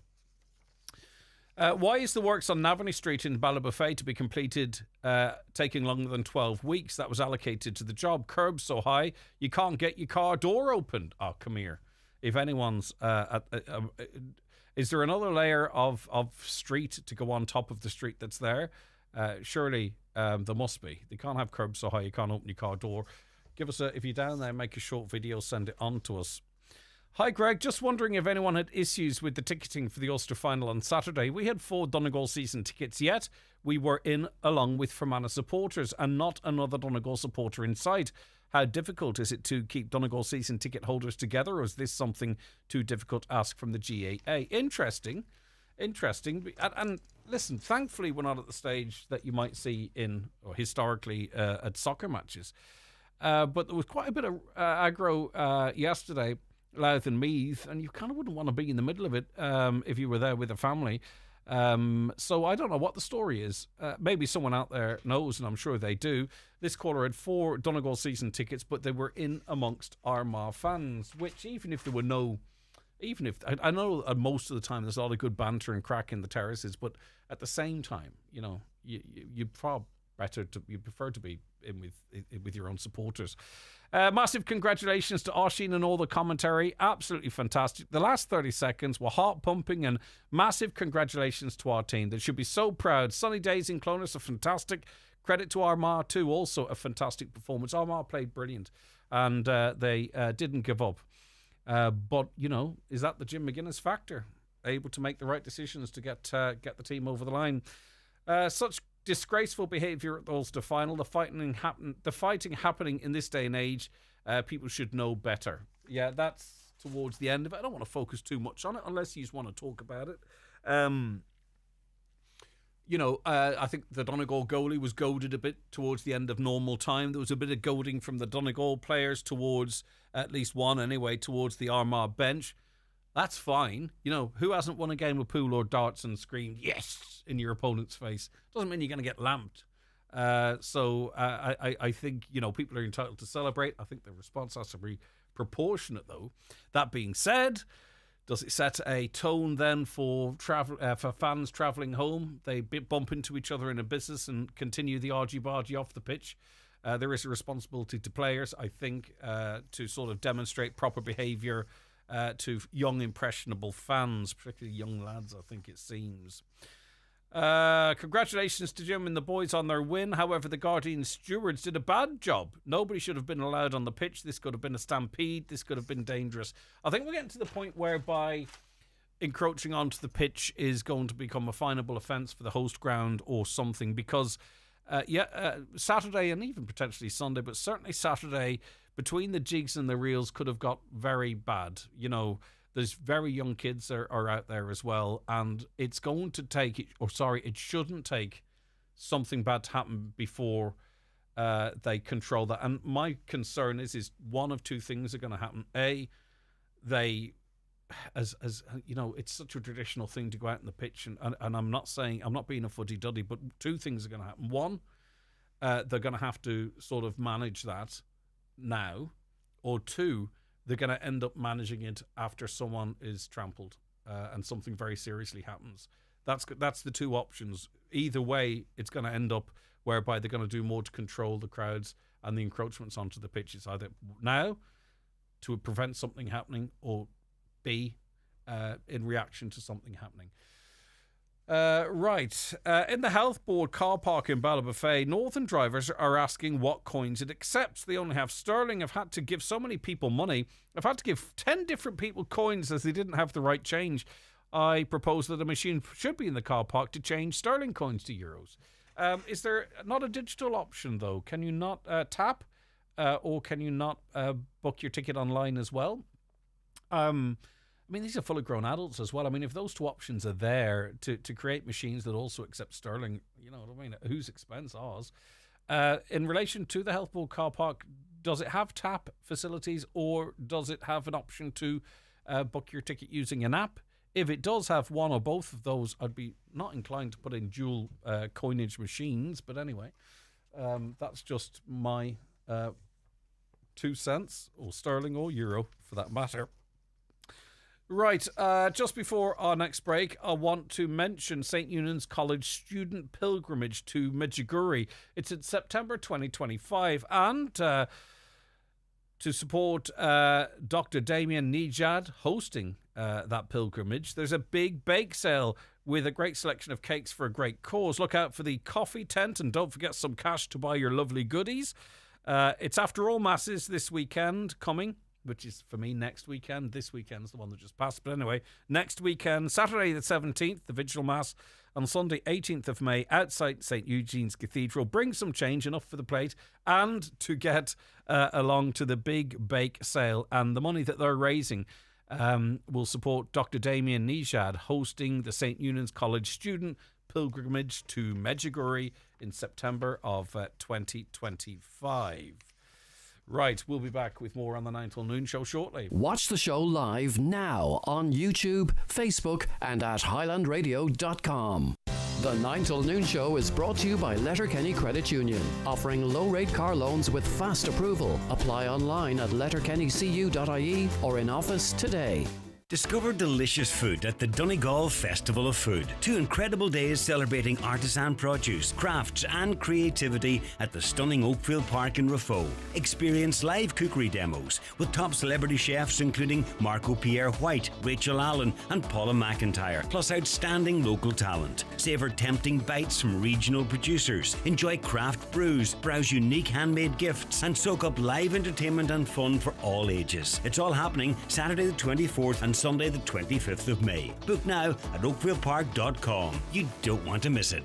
Looking for the ultimate school tour destination? Discover the largest family entertainment complex in the Northwest, Century Complex. Dive into fun with our soft play area, conquer the indoor crazy golf and enjoy a private cinema experience with packages available. Call 07491219976 to book your adventure today. Us Irish like to think we know when something sounds too good to be true, like getting a quick and easy car insurance quote. Ah, come off it. Plus great value cover. You're joking. From a trusted provider. Ah, pull the other leg. And most of the time, we're right. But not this time. See for yourself at onpostinsurance.ie. Acceptance criteria, terms and conditions apply. One Direct Ireland Limited trading as An Post Insurance is regulated by the Central Bank of Ireland. One Direct Ireland Limited is a wholly owned subsidiary of An Post. Best price online. A PTSB mortgage gets you moving. Whether you're buying or building your first home or your forever home, our dedicated team can help find the rate that's right for you. And with an online portal to track every stage of your application, it all comes together for a mortgage experience that's altogether more human. PTSB. Apply online today. Lending criteria, terms and conditions apply. Over 18s only. Security and insurance is required. Permanent TSB PLC trading as PTSB is regulated by the Central Bank of Ireland. Now I'm joined in studio by John Richard from India, but living in Donegal for 15 years now. John, good morning to you. Good morning, Greg. How are you? Thank you very much for joining us. And you are not long back from the Vatican. Yeah, last night. Yeah, I came last night. What an amazing experience. Okay, so take us back to how you ended up there, because a lot of people we've spoken to, following the death of Pope Francis and, of course, the election of Pope Leo, were there by accident, effectively. It was a coincidence of timing. Lots of us travel to Rome or the Vatican. I haven't, but lots do. But John, you had applied to be there. So talk to me about that process. Yeah, actually this year being announced as a jubilee year by Pope Francis, I have applied for the volunteer last year, August, and my application got approved in November. They took almost like 3 months to review my application, my background, my faith, all those things. So they go to a lot of effort to screen sounds like the wrong word, but to select the volunteers. Correct, yeah. That would be a lot of applications. They have selected about 7,000 applicants to be a volunteer across the globe. So I'm fortunate to be one among them.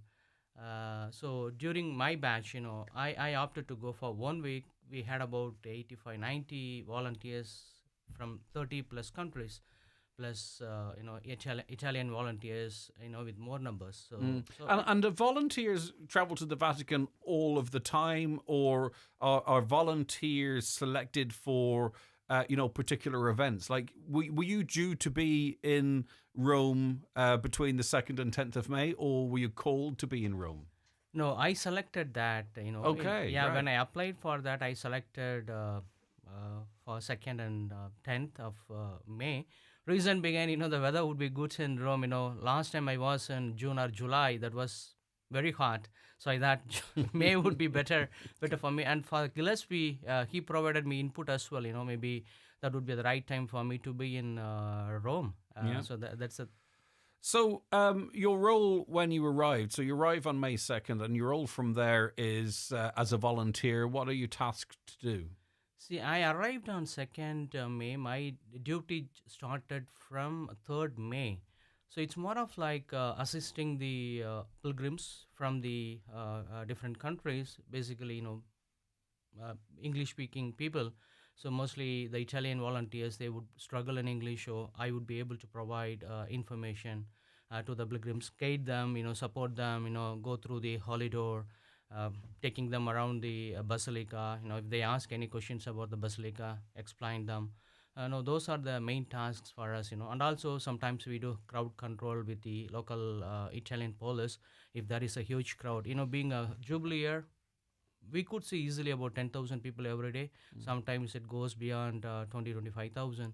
So it's such a time we have to manage the crowd as well. So in terms of your knowledge of, the pilgrim experience, or being able to answer questions about this basilica, for an example, were you tested on that knowledge? Is that part of the volunteer selection process? Not really. So you're not bluffing it though, right? no, definitely not.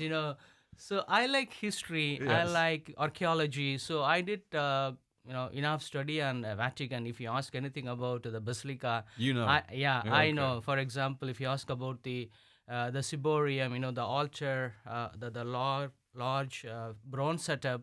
I have. You have the knowledge. Okay. Yeah. So it's like. Well, here, before I don't have the knowledge to even ask you a question of any significance, but answer this: what is, from your perspective, what is the most interesting thing about the basilica, or an interesting fact, something that you've discovered in your research that is you find the most interesting?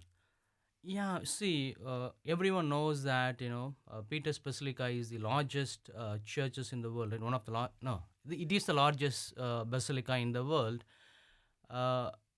It could accommodate easily about 60,000 people one time. Inside? Inside, yeah. So it has many altars inside. We have to consider some treasures.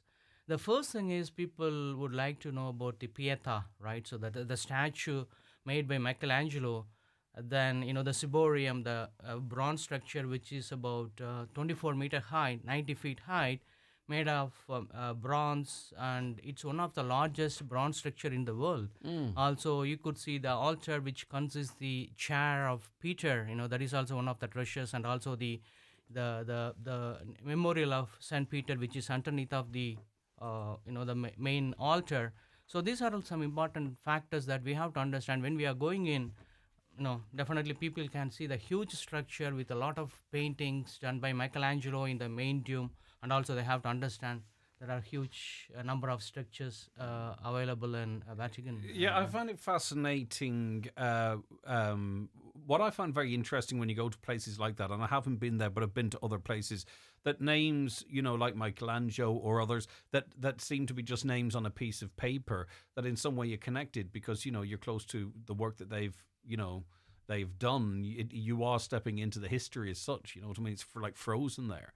And it takes these names off a piece of paper and brings them into present, which is quite remarkable. So when you arrived, did you realize then that you would have, that you wouldn't have known that the tone of people's visits would be different in the context of Pope Francis's death, if you know what I mean? They were already scheduled, but it becomes different too because we're then awaiting the formation of a conclave and the election of a new pope. So that this week, even though you're probably doing some of the same duties, there's a different sort of importance to it almost. Absolutely. Initially, we were given, like assisting the pilgrimage. And also, if you look at, there are a lot of encounters. Let's say if people are coming from USA, sometimes, they come and tell that, I did not go to church maybe since 20 years, 30 years. This is the first time I'm entering into the church. While looking at the Vatican, I feel that I missed something. So I have to come back to the faith, and I have to attend the mass and all. They give a lot of experiences, personal experience. That was a huge encounter for us as a volunteer. That is a new experience for us. When talk about the conclave and all, initially we gave assisting the pilgrims, when in the conclave was planned, our schedule was slightly tuned up, because we expect that huge crowd would come. The first day, after the conclave, the Wednesday, people saw smoke, black smoke at 9 o'clock. They were disappointed. How would you describe the atmosphere in St. Peter's Square? Because you had a fantastic position there as well. Because, if you're listening to, it's like any large crowd, right? You hear the murmurs and what have you. And then on the top of each hour, there seemed to be, I don't know if they were applauding and clapping with the hope of news, but it seemed to be, particularly at the top of the hour, excitement built. What did you get a sense of what was happening, particularly on the first night? People came with huge expectation that we might hear the election of the new pope, but it was not. But they just go back. The next day also, we were presented in the square. The news supposed, the result is supposed to come at 9:30 or 10:30. Sorry, it was a bit delayed until 12 o'clock. People with a huge expectation, they were staying there. They would see that maybe since it is delayed, we might... What's going on? Yeah, exactly, Yeah. And that also, black smoke, and people return back. Some people, I have seen that they have stayed back. How clear is the chimney stack from the square? Or were people observing on monitors? Sorry, I don't get the question. You know the chimney from which the smoke comes. How visible is it with the naked eye from the square, or were people relying on monitors? No. We can look at through our eyes. The seagulls. It's about maybe 50 to 20 meters. The seagulls had a better view because they were popping in and out all of the time. Well, fast forward to the white smoke. It was 6:08 Italian time, 8 minutes past 5 here. Again, was that in itself a very unique experience to be present? And what did you feel, or what did the crowd feel? Absolutely, that was a unique experience. People were in joy. You can see a lot of shouting. "Viva Papa, Viva Papa," and also I could see people are broken down. With tears. It's a joy tear, I would say. I could see, some of our volunteers from Latin American countries, they are literally crying, and it's totally emotional situation, I would say. For myself itself, it's a unique experience. I thought, I'm blessed. I never expected that could happen in my life. It's one. But it's funny how it plays out, because even the TV crews didn't know what was going on to some extent. So doors open, the Cardinals come out, and then doors open, and another person comes out, and people are like, "Is that the Pope?" And it's like, who is he? And then the Pope himself, Pope Leo, comes out. Didn't speak in English, spoke in Latin and Italian, I believe, or Spanish, was it? Latin. Do you think the crowd knew who this was, or are they all figuring it out the same as we at home are, that this is Roberto Prevost? Yeah, initially when the Pope Dominic Maberti, that's what I feel, Yep. The name, Cardinal, he came and announced, Hebebus Papam, we have the new Pope. And people are looking at the name. I couldn't recognize the name when he said, and I heard Roberto, and that was it. That's all I heard. Yeah, yeah, right. Robert Francis Cardinal Prevost, that was his name. And when he announced, we could not hear that name because people are having different names in their list, with the media's work and all, different names. And when we heard that name, were not able to connect the name. And then a person near to my, the volunteer, he put the, Google chat and come back and say that this is the person. Wow. They didn't have that in the 17th century. Right, yeah. Stay there a moment. Shane McCrudden and Sinead Dugan, they were in Rome on honeymoon. And as it turned out, they were there for the election of Pope Leo XIV. Oh, firstly, congratulations to you and Sinead, Shane, on your nuptials. And what an interesting story. Well, firstly, what an interesting experience, but what an interesting story to relate that you were there for the election of Pope Leo XIV. Yeah, it was amazing. Greg, and good morning to you and your listeners. Yeah, we got married Saturday week last in St Mary's of the Visitation Church in Killybegs. Father Colin Gallagher married us, and Sinead was talking to me a couple of days before. She says, like, what will we do for the honeymoon? I says, well, I'm not too pushed on going too far. Like, I just like... I like typical Donegal man, Shane. I know. We'll head to Bundoran. We'll head to Bundoran for the weekend. But no, I says, like, and I've travelled the country quite a bit, in fairness, just through work and through just stuff and things. And I said, you know what, we'll go to Waterford maybe, because it's one of the counties I've never really stopped in. And I was in Dungarvan for the first time in my life there a couple of weeks ago, and I says, we'll stop there. But that was all set in stone anyway, and we're going there for 3 nights. And then when I left from my home house in Ballyara outside Killybegs there, and for the wedding, Sinead left a letter or like a card for me for the morning of the wedding, and I was reading it, and in brackets it was, by the way, we're not going to Waterford, we're going to Rome. And I was kind of reading it going, she's obviously taking a hand of me here. Like, so when we got as far as the chapel that morning, she came up and her father, Bernard, handed her over to me. I says to her, like, are you being serious with Rome? She says, oh, yeah, we're going. So couldn't believe it. And obviously my head changed then. I know they were going to go to conclave from Tuesday, was it, or Wednesday? I know they were starting the day before we were arriving, and I said, this is going to be just unreal, like, and hopefully the last couple of conclaves happen fairly quick, and someone joked to us, says, well, hopefully it's not like the one in, I think it was the 10th century or something, that lasted for 3 years.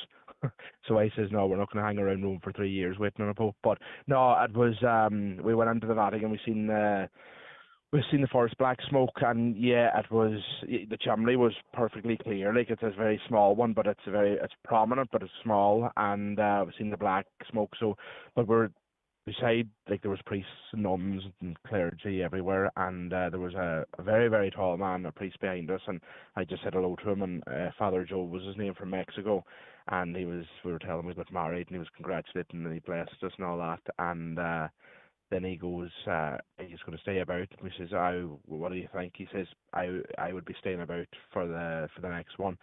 So we went back out, and we got a bite to eat just outside the Vatican, outside the walls, and we came back in, and yeah, about, say, 2.5, 3 hours later, the smoke started to come out, and like, it was surreal. The bells that rang in St. Peter's Basilica, like, they can be heard all over Rome. Like, it was some experience, emotional, I'll be straight up with you. Yeah, it was just, and whether you're a person of strong faith or not, like the experience, I would recommend it to anybody. Like, and we were inside St. Peter's Basilica before that morning, like, and couldn't get over it. Couldn't get over it at all. Like the vastness of it. For a What would start, you actually. describe, Shane, the mood in the crowd as when you're there? Because, you know, we've been to football matches, right? Or people have been to concerts, or, you know, other places where there's big gatherings of people. And this is, you know, thousands upon thousands of people standing there literally waiting on black or white smoke. Is everyone chatting to each other? Are people in prayer?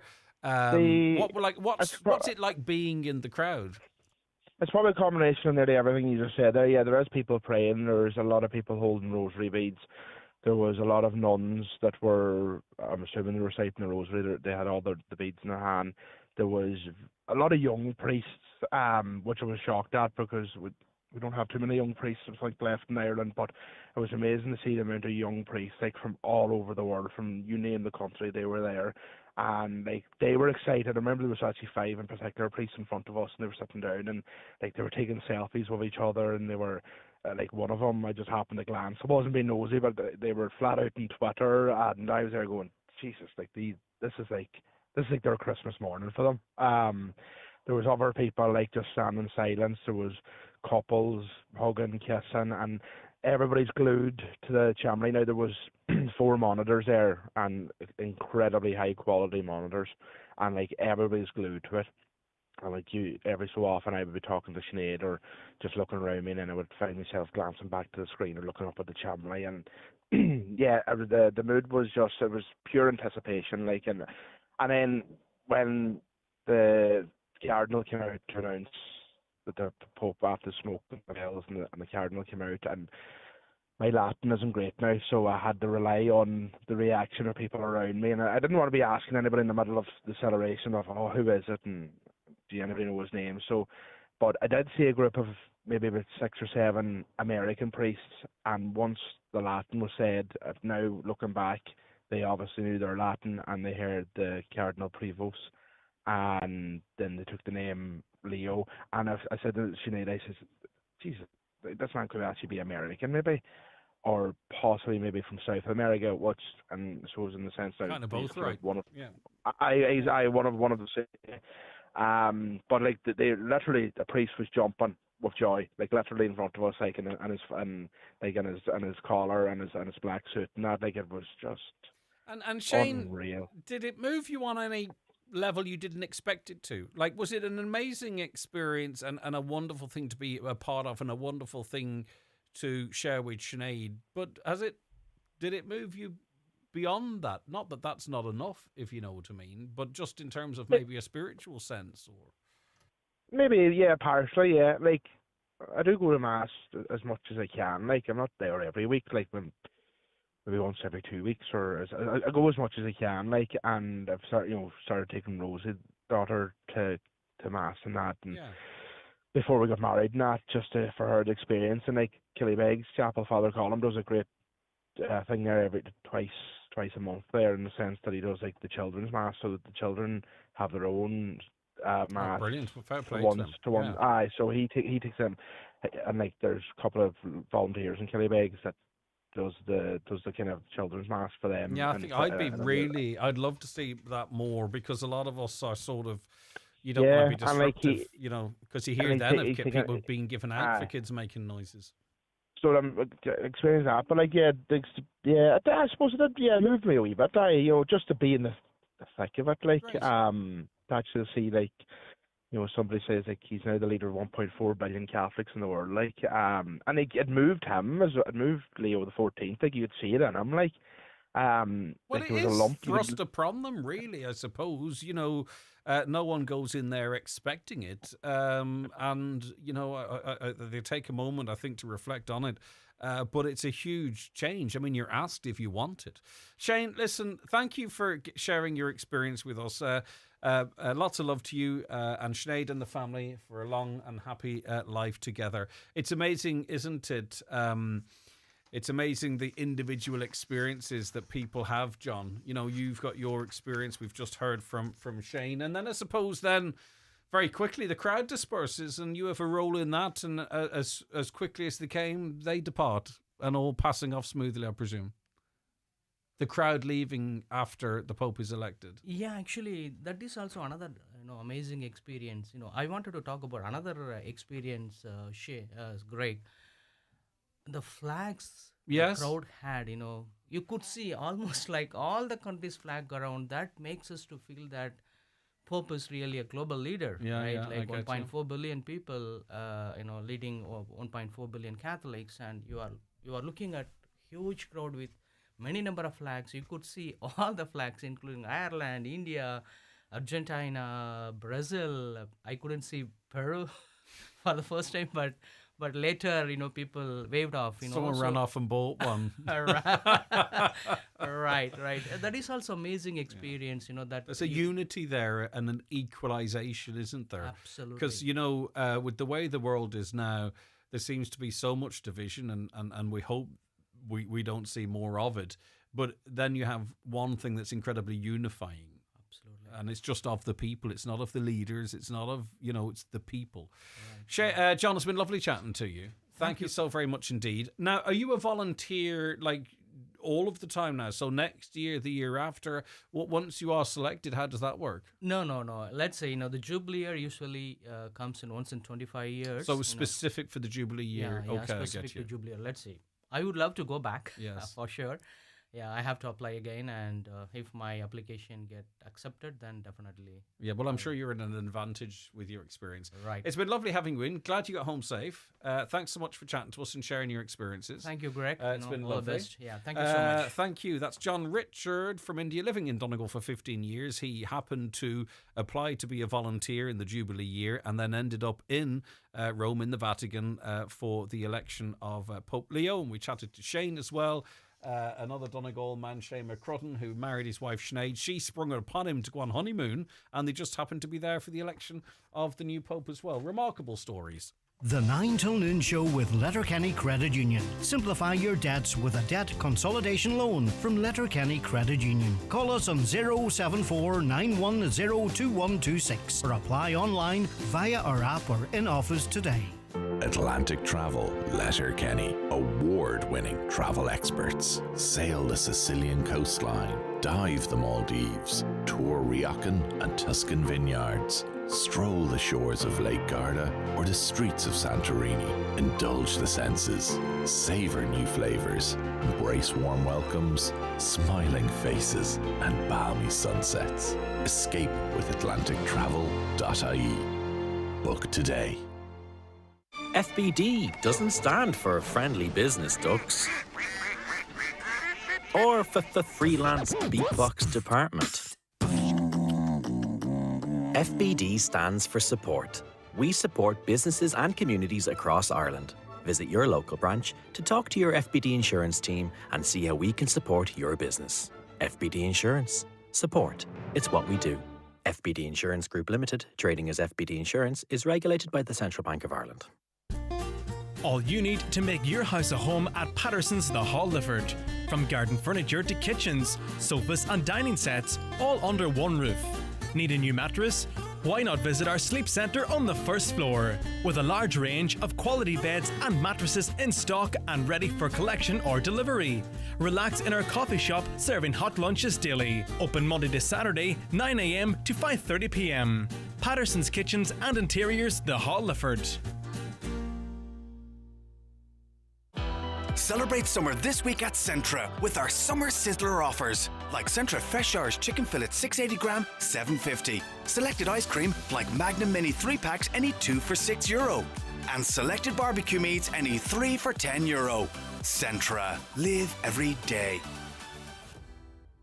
Highland Radio weather updates with McElhenney's. Get set for summer with all new arrivals dropping every week, from fashion to footwear and homeware to cosmetics. Discover more in-store or shop online at mcelhenneys.com today. So the cloud clearing to spells of sunshine this afternoon. Temperatures 15 to 19 degrees. Tomorrow, dry with long spells of sunshine. Temperatures 20 to 23 degrees. And the further west you are, the better.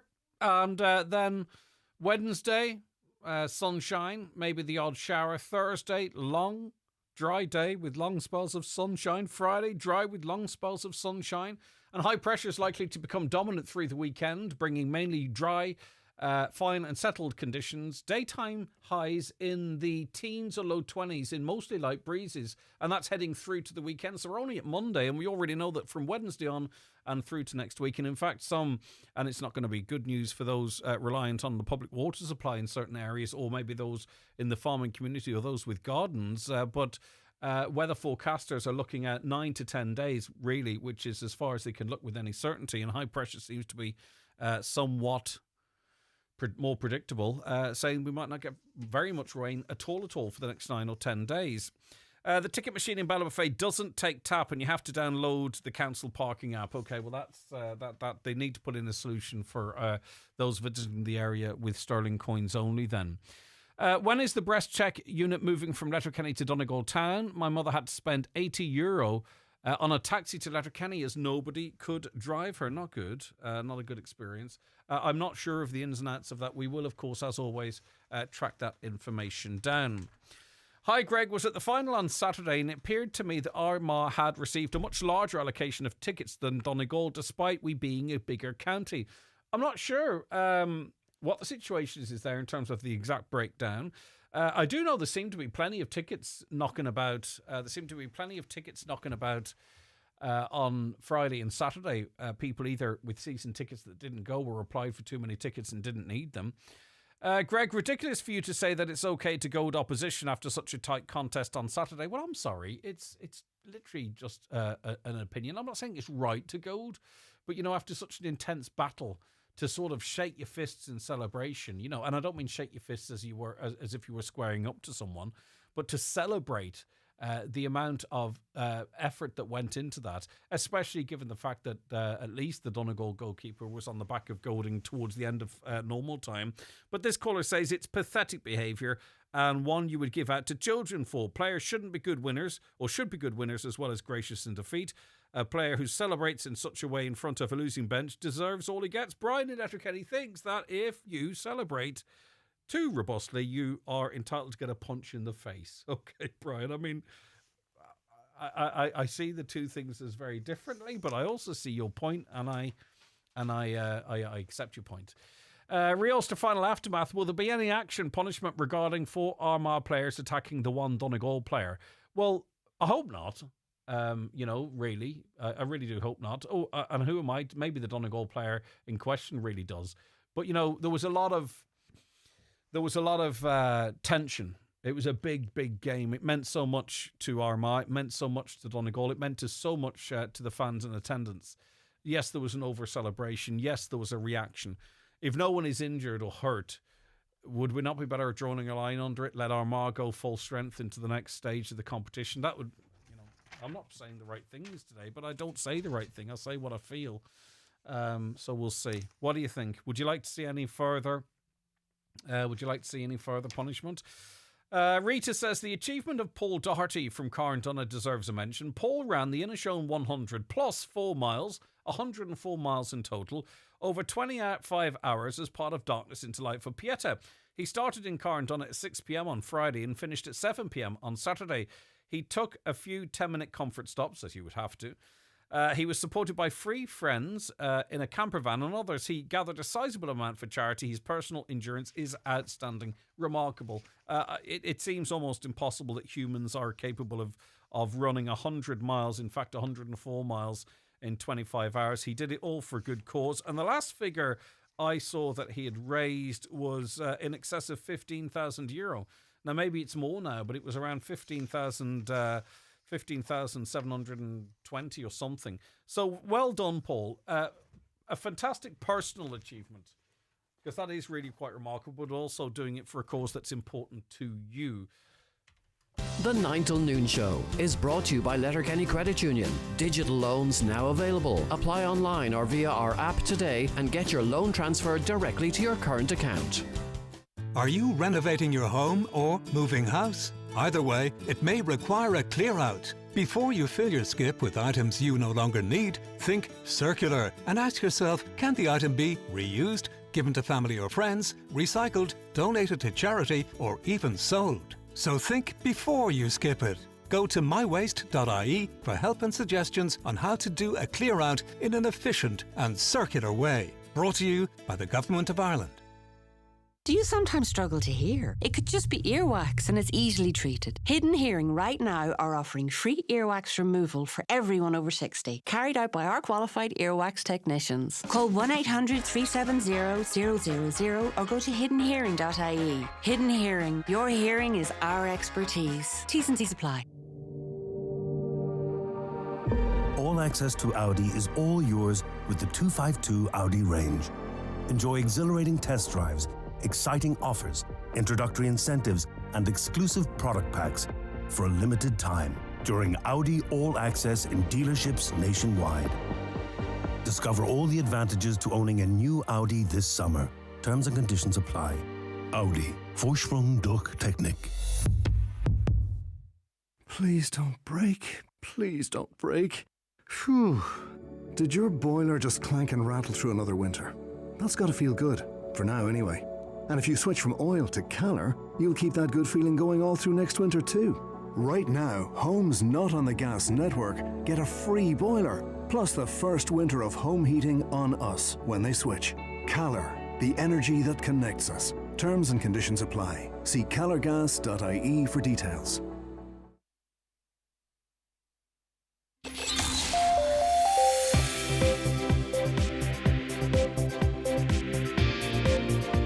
With all the stories that matter across the Northwest, it's Greg Hughes on the 9 to Noon Show on Highland Radio. Okay, coming up very shortly, Brendan Devaney will be joining us to reflect on the weekend's sporting action, and there's more to fit in between now and 12. But first, let's get a news update and say good morning once again to Donna Marie Doherty. Thanks, Greg. Good morning. Heartbreak has been described as such a small word for such a big feeling by a family friend of the two teenagers who lost their lives after coming into difficulty in Lochswilly over the weekend. The body of 18-year-old Matt Sabanda was recovered from the water near Buncrana on Saturday night, while 16-year-old Emmanuel Familola was rescued from the water and died in hospital yesterday morning. Emma Gova, who knew the family, was in the hospital at the time Emmanuel was admitted. She told Greg Hughes that the two young men had become embedded in the community in Buncrana. A service station in Muff has decided to close its doors due to being unable to compete with cheaper food prices across the border. In its prime, the Texaco branch employed 50 people locally and has been operating for 25 years. Owner Colin McKellar spoke to Greg Hughes on this morning's 9 to Noon Show, and he says the border regions are suffering due to rising costs as a result of government policies here. Police in Derry are looking to identify two men who failed to stop following an incident of erratic driving. At approximately 9:10 last night, officers on patrol observed a silver-coloured BMW being driven dangerously in the vicinity of Letterkenny Road. Officers signalled for the driver to stop, but he failed to do so and then abandoned the vehicle in the Glenone Park area. Damage had been caused to the front of the car, which has since been seized for further examination. The two men were seen exiting the vehicle and making off in the direction of Cregan Road. Meanwhile, a 21-year-old man was arrested after failing to stop for police in Derry last evening also. He was further arrested for dangerous driving, taking a motor vehicle without authority, for being an unaccompanied learner driver, not having any L plates displayed, and for using a motor vehicle without insurance. A search of an address resulted in the man being further arrested on suspicion of possession of a Class B controlled drug, and he remains in custody at this time. The Taoiseach is calling for society to pause and reflect on driving habits in the wake of Garda Kevin Flatley's death. The 49-year-old father of two was struck by a motorcycle while carrying out a speed checkpoint in Dublin yesterday afternoon. The motorcyclist, a man in his 30s, remains in a serious condition in hospital. Garda Flatley joined the force in 1999 and the roads policing unit since 2018. And finally, the National Maternity Hospital could ultimately cost the state 10 times more than originally thought. Senior figures in the health service have told the Irish Times they believe construction costs for the project could hit €2 billion. A rise in construction inflation and uncertainty over the potential impact of US tariffs could add to the final price also. That's all for now from the newsroom. Back with more headlines at 12 noon. Thanks very much, Donna Marie. Back with more after this quick break. Aidan's just missed the ice cream van and can hear the song fade into the distance. But it's no bother, as Mam stocked up for summer with Aldi's specially selected luxury Irish ice cream, Madagascan vanilla, for only $2.99. He's also been treated to delicious 100% Irish fresh strawberries. Ooh! New season, Board B quality assured, and only $2.65. The ice cream van's nothing but a distant memory. Good food, good mood from Aldi. While stocks last. Now, a Garda officer has died whilst carrying out a speed checkpoint in County Dublin. 49-year-old Kevin Flatley died at the scene after he was hit by a motorcycle in Lanestown in the north of the county shortly before 1 p.m. on Sunday. A motorcyclist, a man in his 30s, was seriously injured in the incident and has been taken to Beaumont Hospital in Dublin, where his condition is described as serious now. Reacting Guard Commissioner Drew Harris has said there'll be a review of road safety following the death of Garda Flatley. Brendan O'Connor, former president of the GRA and Donegal Garda, joins us on the programme now. Our condolences, obviously, to Garda Flatley, his family, and the entire force, Brendan, because I know a loss like this is felt throughout the force. Hello, Brendan? No, unfortunately, I don't have Brendan. So shall I come back to that or wait, Caroline, I wonder? We shall try one more time before we move on. By the way, if you want to get in contact with the show, just a reminder of our details: 086 60 25,000. That's the WhatsApp and text number. Or give us a call on 074 91 25,000. And you can email comments at highlandradio.com. And feel free, if you're listening to the podcast of the show, which goes live on our website at around about 12:30, or indeed the repeat overnight, feel free to email in and we can pick them up and carry them into the next live show. And you can also watch the show back as well at your leisure on YouTube at Highland Radio Donegal. Let's remind ourselves of yesterday. 10 seconds to go here. Donegal have the ball. We're on the verge of winning another Anglo-Celt Cup. A sprint. 5 seconds. 4 seconds left. We have it. Donegal. We have it. We have the hitter. Put the ball out of play. Yeah. It's over. Donegal are champions. What a day. Back. Ulster champions and 12th Ulster title. What a game of football. What a game of football. Donegal are champions of Ulster once again. I haven't heard scenes like that since I was watching RGE when Fianna Fáil and Fine Gael won the last election. I'm only joking. Remarkable stuff, Brendan Devaney. I said yesterday, I've had my days confused much of the weekend. Remarkable scenes from Saturday. Unbelievable stuff. Yeah. We hoped, but you never know, do you? Yeah, listen, we couldn't separate the teams, and pre-match we were talking about the very high possibility of a draw and just the small moments. But listen, the magic is with Donegal. The McGuinness story. I was just counting back, Jim, 6 years now in the most ultra competitive provincial championship. 21 games because we were in 4 of the preliminaries, and we've lost 1 match in 21, and now you have 5 titles. The Michael Murphy story coming back in. Well, just in relation to that, because it's a team game, it's a squad game, and I'm sure the team themselves, would accept that it's an entire game. But you can't not focus a little bit on what Michael Murphy's achieved. This is a guy retired.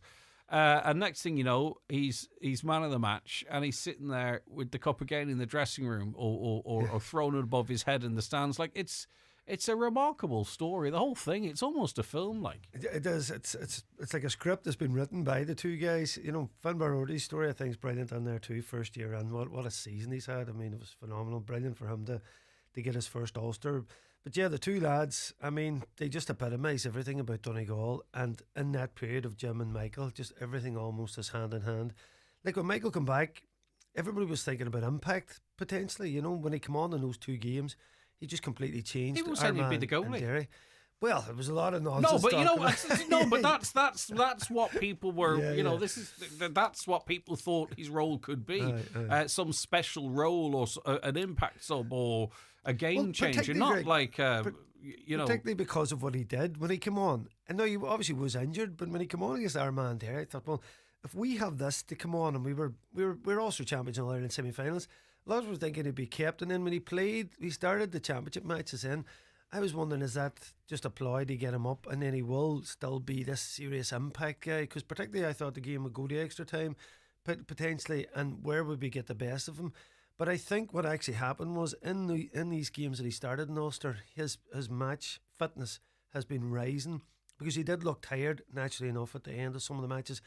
And what I was thinking was, when it's most critical, probably our best player, it could be slightly tired, but the way he managed the game was unbelievable. Listen, he was man of the match. So I think this was getting him ready for this big game, and as you say, what a story, what a day for Donegal.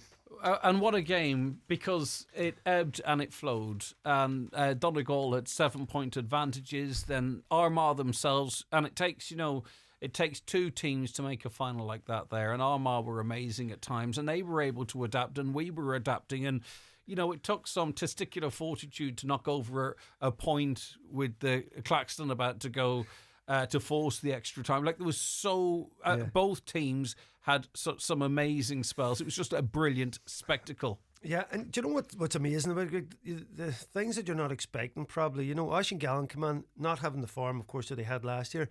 He had 6 points last year in one of the best halves I've ever seen. He had 4 unbelievable scores then, and they're like, wow, he's back. And his play was brilliant, and for Connaughton, the other side was awesome for them, and they were ding-dong in the first half. But when you take it right down in, Niall O'Donnell, he was their 6th or 7th sub. I think he might have been 7, when we went in, they had a time. So that's where he was in terms of the mindset, but yet he was the match winner. Listen, knowing Niall so well, he's so much talent. He had injuries, and he started some league games, come on and off, but he didn't seem to be able to catch form. His first shot, it was a very brave shot on the left foot. He dragged it wide, but he kept his composure. He hit that point, and then he hit the winner as well. So brilliant story for him as well. But last year's game, I suppose, Armagh were ahead of us twice and had the game in control. This time it was us was doing it, and it was notable probably after the goals, the way 2-pointers kind of cancel out goals, because I've always thought, listen, the goal's still a big score and it's 3 points, but when you get a 2-pointer, like, it's astonishing how quickly it can change. When Moore's goal, for example, went in, we were a point down, so we went 2 up, and then Rafferty, remember, got that. So like it cancelled out nearly the goal. So I'm not too sure if the 3 points is enough for a goal anymore. But listen, it was enough for us. Come here. Listen, we had 2 brilliant finals at the weekend. Let's stop tinkering. We had. We got 4 points for a goal. No, I know what I do know what you're saying though. Yeah. But the only problem is if people then, you become too goal hungry, then that can sort of. But goals are so exciting. Like there was a brilliant goal in that game yesterday. You're still when you get them, you're going to go for them. It's not that you're not going to go for them. It's just how they can be cancelled out. If you look at the indiscretion that we were caught for not having a 3 up, Armagh get a 2-pointer off that. It doesn't seem fair when you look how well we worked. Particularly Kieran Moore's goal. And listen, there's so many brilliant performances in there, and lads coming back in and out. I think most of us in the stand were out of puff just watching it. I mean, what the lads put in there, cramping up. It's what they can do, and what you have to put in the modern game to perform for the full match. That from what I've seen, and again, what I know. You've forgotten what I've know. No, but it looked to me like with the best two. We watched the game between the best 2 teams in the country on Saturday. Potentially, yeah. Listen, I wouldn't say no. There's kind of 4 or 5 in there. You'd have to say Galway and Kerry, just outside that bracket. Then you have a few other teams, the likes of Mayo, Dublin, Monaghan, could beat each other on any given day. But you think Armagh, Donegal, I'd say Kerry and Galway are the 4 now that are a wee bit a step ahead. You would think. So, just listen, small margins. I mean, there's plenty of ways you could say Armagh could have won that match, but there's just something about Jim and the belief he puts into this team. And Keelan McGonigal being back was massive as well, and at 6. So we're pretty much be Jason McGee back now, coming on, scored as well, brilliant. So it's only Owen Ban now is out. So having your full panel to pull on, because Armagh certainly were very stronger from last year, and I thought when I went down the tracks, you had a load of players. Like they had 7 different players from the team that started last year, but them 7 are still in the squad. So you'd think that in the added time that they would have had the advantage, but it wasn't. And then you had that bit of epic keep ball at the end. There was so much drama in the game. But there's so much, the little idiosyncrasies that have to be worked on that aren't necessarily going to be obvious on match day, even when. Not feeling disheartened when what used to be a big lead is chopped away. Being able to come back in waves, to sort of counteract the adrenaline rush maybe from the opposition. And the kickouts went a bit awry. Yeah. So there had to be a bit of a reset there to sort of counter that. And that's what we seem to be able to do now. We can adapt on the fly. Yeah, and I suppose in fairness to Armagh, listen, we had them well boxed in first half. Rafferty was struggling with a kick out. We were putting the squeeze on, but they kind of did the opposite to us in the second half. So they sorted out their own kick out. They were better on their own, and they really squeezed up and put pressure on ours. So the games can flip in that. So in fairness, Armagh were in there learning as well. listen, you can see straight away there from McGeeney, you know, we can see the attitude is here. Forget about it, it's All Ireland series now, because they are All Ireland champions. So they're straight away. If they hadn't won All Ireland last year and had lost that game, I'd say they would have been like, what are we going to do here? You know. So in fairness to Armagh, they'll bounce back and they'll fancy themselves in big games in Croke Park. The group series is coming up now, and how our friends from after Tyrone. Yeah, exactly. So after euphoria of something like that, how difficult is it not to continue or to reset or to maintain? As a former player, I'm asking you this, Brendan. You know, to not come down from that, but to sort of go and say, right, we've got Tyrone. You know, Mayo's coming up. You know, we've got two potentially very tough games, 3 challenging games. You know, is that where the manager comes back into it again, and the dressing room leaders? Yeah, listen, I suppose your sights now. Listen, Donegal have won 2 All Irelands. Can this team win an All Ireland? They can. So I suppose your whole focus now is on that. Certainly, you get those. You know, quite a few tough games in the league. We're probably able to rest a small bit going into the last 2. Jim was able to rest players because, particularly going into prelim Ulster, you know, and having to play Derry, who are a top 10 team, you know, having to play Monaghan then down as well. You know, all them games taken out of you in Armagh. Like if you look at some of the other teams around there, you know, we've seen Kerry obviously playing Clare in the final. You know, there's no way that's taking the exertions that yesterday was. So yeah, there is a certain block in there. It's a tough road for Donegal, but they've come through it, and they'll not be making any excuses about that. But yeah, it is a tough season. You've seen people cramping up and all that, and thankfully there's a 2-week break now. So I don't know whether they made a few cramps on the Abbey dance floor on Sunday night. Oh, don't tell me they made it in there, did they? Huh? They were late enough back. They were indeed. What did you make of the fracas towards the end? It's kind of unfortunate. You know, I mean, yes, there's goading present. There was a bit of goading, I think, towards the end of normal time towards the Donegal goalkeeper. I mean, tensions were high. You know, everything was put into this game. I've been criticised for saying there's nothing wrong with a little bit of goading. I don't know what your view is. I don't want to focus too much on this. Yeah. I've got 2 questions. That's my first question. What's your reaction to what we've seen afterwards? Yeah, listen, I seen we were close to that. I seen Owen come over, and he was kind of shouting to the crowd first his eye line, but I don't know then. The Armagh bench was very close to him, so I don't know, did they react or did he go to them then? But he certainly went to the crowd first. But listen, I don't see what the need would have been for it. And listen, the reaction. Listen, Armagh don't mess about. But would it not be better? I mean, do you want to see any sanctions now? If no one's injured, everyone needs to learn from it. I don't really fancy seeing Armagh going into their next round of games weakened by punishment for that, or maybe the GEA has to take a line. What's your view on it? But listen, Greg, if there's punches thrown, there has to be consequences. Listen, we can't stand back. Listen, all right, it was pushing and shoving, but there definitely was punches thrown there. Yeah. So depending on what's seen the video, was it the sub-keeper Blaine Hughes? I don't know who else went in there. Listen, it was a bit ugly because particularly when that camera, we see me Jim, he was hugging a couple of Uyghurs. He turned around and he was like, "What?" He was almost like a daddy, breaking up a fight. Getting into his face was a bit strange. So yeah, and particularly with young people running down the pitch and that, there will be repercussions. There's no doubt in that. Yeah. All right. The game yesterday too was another cracking provincial final. Louth finally have done the business. They closed a big stretch in what they. I thought that was another good game, and I can't help but attribute it to the rules that, you know, you can't rest on your laurels. Games change really, really quick. Yeah, and it's fast paced. And you know, what do you think? Listen, it was magic. I mean, there was a time there a few years back where you just couldn't see Leinster. Dublin was so good compared to everybody in Ireland, and Leinster teams were going back the way they weren't going even starting to build the challenge. We think Kildare were all over the place, and they have the 2 reasonable challenges. And then Louth started to build, like there's a Louth fella there, Bevan Duffy. Was playing yesterday. He played in Division 4 for Louth. Do you think Mickey Moran can take any credit for that, going in there and sort of bringing back a bit of hope, getting club players want to play for the county? I don't know. Am I Mickey Hart? Mickey Hart. Yeah. Maybe Mickey Moran was in too. It could have been. You wouldn't know. Listen, you have to give him credit, surely. I think he changed the mindset of Louth big time, you know. He really brought them on, but he really left them in. You know, they weren't expecting him to leave when he took the Derry job. So I think that kind of knocked the players back a bit. But Jared Brennan's come on, he's been top class there. So, listen, I have a lot of good friends in Louth. There's always 3 years in a row for them. they were aiming up to beat Dublin, but Meath took them out. That game could have went either way. But again, but like you've mentioned there, Greg, even though Louth were up against it at times, Meath were playing much better football. They just seemed, I think they were comfortable. A couple of brilliant goals. Lennon's goal was unbelievable. Like, it's funny you don't see that too often. I think Louth owe Meath a bit of a gratitude, even though they beat them in the final, that they took out the 2010. The Donegal ladies were in action before the men.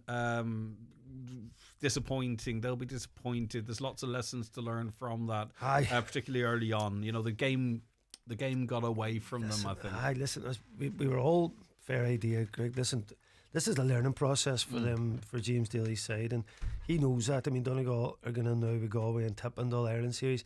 They're building a team. This Armagh team is in the All-Ireland. Yeah. You know, so it was always going to be one of those matches where stay in it and get learnings, get experience from it, and Donegal will come back better. What's on the show tonight? I presume you'll talk about the weekend's game. We might talk about the wee match at close. Oisín Kelly. How are you, Oisín? Do you want to talk to us? You're going to come in and say hello? No, you're not. Well, he's too busy. I have a record to do actually. Ara. Okay, but as long as your show's all right, don't worry about mine. No, you're grand. You're grand. You could just go 40 minutes. I have Stevie McDonald and Kevin Cass actually. I'm trying to get people to listen to your bloody show. I'm only taking out. Hey, Steve McDonald and Kevin Cass is on. Maureen O'Donnell's on as well. We'll have the brilliant commentary of Oisín from yesterday as well, and them closing stages. I might give that Steve a blast. McDonald, Kevin Cassidy's going to be on there. It's tonight from 7 p.m. It's live just after 7, but if you're out for a walk or a jog or whatever you want to do, you can listen to it as a podcast very soon afterwards. Brendan, I'll let you crack on and start putting it together. Take care of yourself. Right, of course, the provincial champions should be the only ones allowed time contest for Sam Backdoor. Sam winners are second fiddlers. Okay. So what if Sean Patton was goaded too, Greg? It doesn't excuse what the Donegal player did. 2 wrongs don't make a right. This behaviour needs to be called out on both sides. Okay, I get you. I get you. Right, I understand. And maybe I'm being a bit too forgiving in relation to this. It just was, it was a big occasion. There's lots of pressure there. The amount of time these people put into these things, maybe you can make a bad decision in terms of Golden, and maybe you can make a bad decision in terms of reacting to it. But that being said, and as Brendan said, and listen, what do I know? If you strike someone, I suppose there has to be consequences for that. And a caller says, according to news this morning, there's going to be further investigations into what happened after the game, with maybe a few suspensions going to happen. Greg, how do you know there wasn't Donegal supporters behind the Armagh bench as he was cheering to them? Well, you heard Brendan Devaney reflect that. There was Donegal supporters everywhere. Another, how often have we now seen Armagh players involved in match brawls? Remember the eye gouging incident? The alleged eye gouging incident, Armagh versus Galway, not that long ago. Take your point. Thanks for that. Great that Jim and his team players won again. It's a pity of small ugly scenes at the end, and also the serious brawl at the in Monaghan. This needs to be addressed, and the people involved should not get a ticket for a game for a long time, as people in the shop were frightened. Hopefully they're identified and dealt with. I saw the social media videos of that circulating. Really horrible to see. And you know what? And I know I'm backtracking on myself.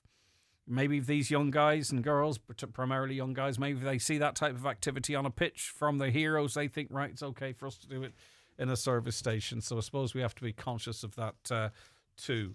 Right, okay. What about a BAFTA Television Award for 2025? Dennis Minahan, series producer of Alley Cats TV in Derry. Congratulations. Oh, thank you so much, Greg. How does that feel? Well, at the minute, I'm kind of recovering in a hotel room, but it feels really good. Really good. It's a very surreal moment last night, I must say. Yeah, because, there's lots of awards knocking about, and they're all nice to receive, but there's something particularly important about the BAFTA Television Award, I think, anyway. But you're the man received it, or your company received it. What do you think? True, yes. I'm looking at it right now. Yeah, I know. It's pretty mad, Greg. I'll always have this, and yeah, it's a big moment. It's a big moment for the company, and it's just great that a dairy company has done this. So yeah. Talk to us about Clive Myrie's Caribbean adventure. Sure, yeah. So it was he went to Barbados and Jamaica, and Cuba and Dominican Republic. So he has roots in Jamaica, so he kind of met up with his sister. He was going back to his roots, met up with his sister, and we had his dad and his mum on the phone throughout. And so it was kind of a personal journey for him. And we touched on, it is a daytime program, and it's lovely light entertainment, but at the same time we touched on things like Windrush and big topics like that. So it meant a lot. It meant a lot to Clive, and oh my God, he was so happy last night. It was great to be around him. He's such a lovely guy. Do you think that, given the fact that you were making it for daytime TV, that you were sort of maybe able to approach some heavy subjects in a different way, if that makes sense? If you were putting this out for 9 or half 9, you might find yourself leaning towards, I don't know, stuff that's just, in other words, the story gets told in a different way. Was that part of it, do you think? That's absolutely right. Yeah. Because we could touch on those things, but just in a kind of lighter way, where it's not so heavy on the nose. Like, I mean, we went into like slavery and things like that, and it's just, I think, I don't know. I have to praise Clive, because he's just so, the way he presents things, and he's just got such a light touch. You're absolutely right. We can touch on heavier subjects, but also just people watch that show. We did a series before on Italy, and the visuals are so amazing. People just want to be there. You're watching and you go, God, I wish I was there. And so we've done Italy, we've done Caribbean, which won, which is unbelievable to say. And now we are currently doing one in Africa as well. Fantastic. So Clive is heading off to South Africa now at the end of the week. So. And as well as obviously sort of the recognition for what's gone before, Dennis, what this does now, though, is bring a whole new audience to the work as well. There'll be searches all over the place on the players and what have you, looking to catch up on this. So it's great too. It's sort of like it's a second wave of an audience as well, isn't it? I hope so, yeah. I mean, obviously it's all there in the iPlayer, like if anybody wants to tune in. Yeah, that's right, yeah. I suppose when the award like that, I hadn't thought about that, Greg, but yeah, it brings another bunch of eyes onto it, yeah, and God, I just hope they enjoy it, because we had a lot of fun making it. You do the recovering, I'll do the thinking, Dennis. We're a match made in heaven, right? Listen, I won't take up much more of your time, but any people or things that you know with the Derry connection that you want to mention, Dennis, or that I've overlooked? Oh well, just a big shout out to all our Derry crew, like to Judy and Niamh and our great editors Ruben and Kieran and Gemma. I mean, it's not easy making these programs, but it's all. I'm just looking at the BAFTA here, and it's all paying off now. I'm just wondering, to have to increase the weight of my luggage to take home now, because it's heavy. I thought you were going to say, I'm just wondering now if I have to increase the wages. Jeez, would you stop? Dennis, come here. Congratulations. We'll see about that tomorrow. Enjoy it. It must be lovely, and it's great to chat to you whilst you're looking at it. Well done, Dennis and crew. Dennis Meanahan there, series producer at Alley Cats TV Derry. That show, by the way, is called Clive Myrie's Caribbean Adventures. These shows only get made with support from groups like the Northern Ireland Screen, and produced too, as I mentioned there, by Derry-based Alley Cats TV, and the one for the daytime category. And what the point I was trying to make is some serious matters. There's light and shade in life, and in a story like Clive's, there's an awful lot of shade. But sometimes I think the message drops better if it's not quite as dark as it is, if that makes sense. I think it's more consumable, and I think that's really helped with that show, in that you get points across and you get people to understand people's life and people's experience, but you're not beaten over the head with it, if that makes sense. As I say, I'm struggling towards, I know what I want to say, but I think it's worked really well for them. The 9 till noon show with Letterkenny Credit Union, now offering mortgages from €40,000 to €600,000 with no hidden fees or transaction charges. Letterkenny Credit Union, 9102127. McCullough Jewellers in Letterkenny are synonymous with fine jewellery, quality watches and giftware, with stores at Main Street, Letterkenny and the Letterkenny Shopping Centre, or online at ormccullough.com. You can choose from their quality product range in a relaxed atmosphere, and their sales staff will be happy to help you make the right choice, whatever the occasion. McCullough Jewellers, making moments magical for generations. Make great photos into beautiful gifts at McGee's Chemist Letterkenny. Different gift ideas include canvas prints, freestanding or ready-to-hang art blocks, and personalised photo books, perfect to mark any occasion. There's also jigsaws, calendars, mugs, and much more. For details, visit mcgees.ie. Turn your favourite moments into something truly special with McGee's Chemist Letterkenny. Meet Mike. He's here to tell you why you should switch to Outsurance and save on your car insurance. Hi, I'm Mike from County Kerry. I made the switch to Outsurance and saved €143. I'm also on my way to getting 10% cash back with their out bonus. Like the sound of that?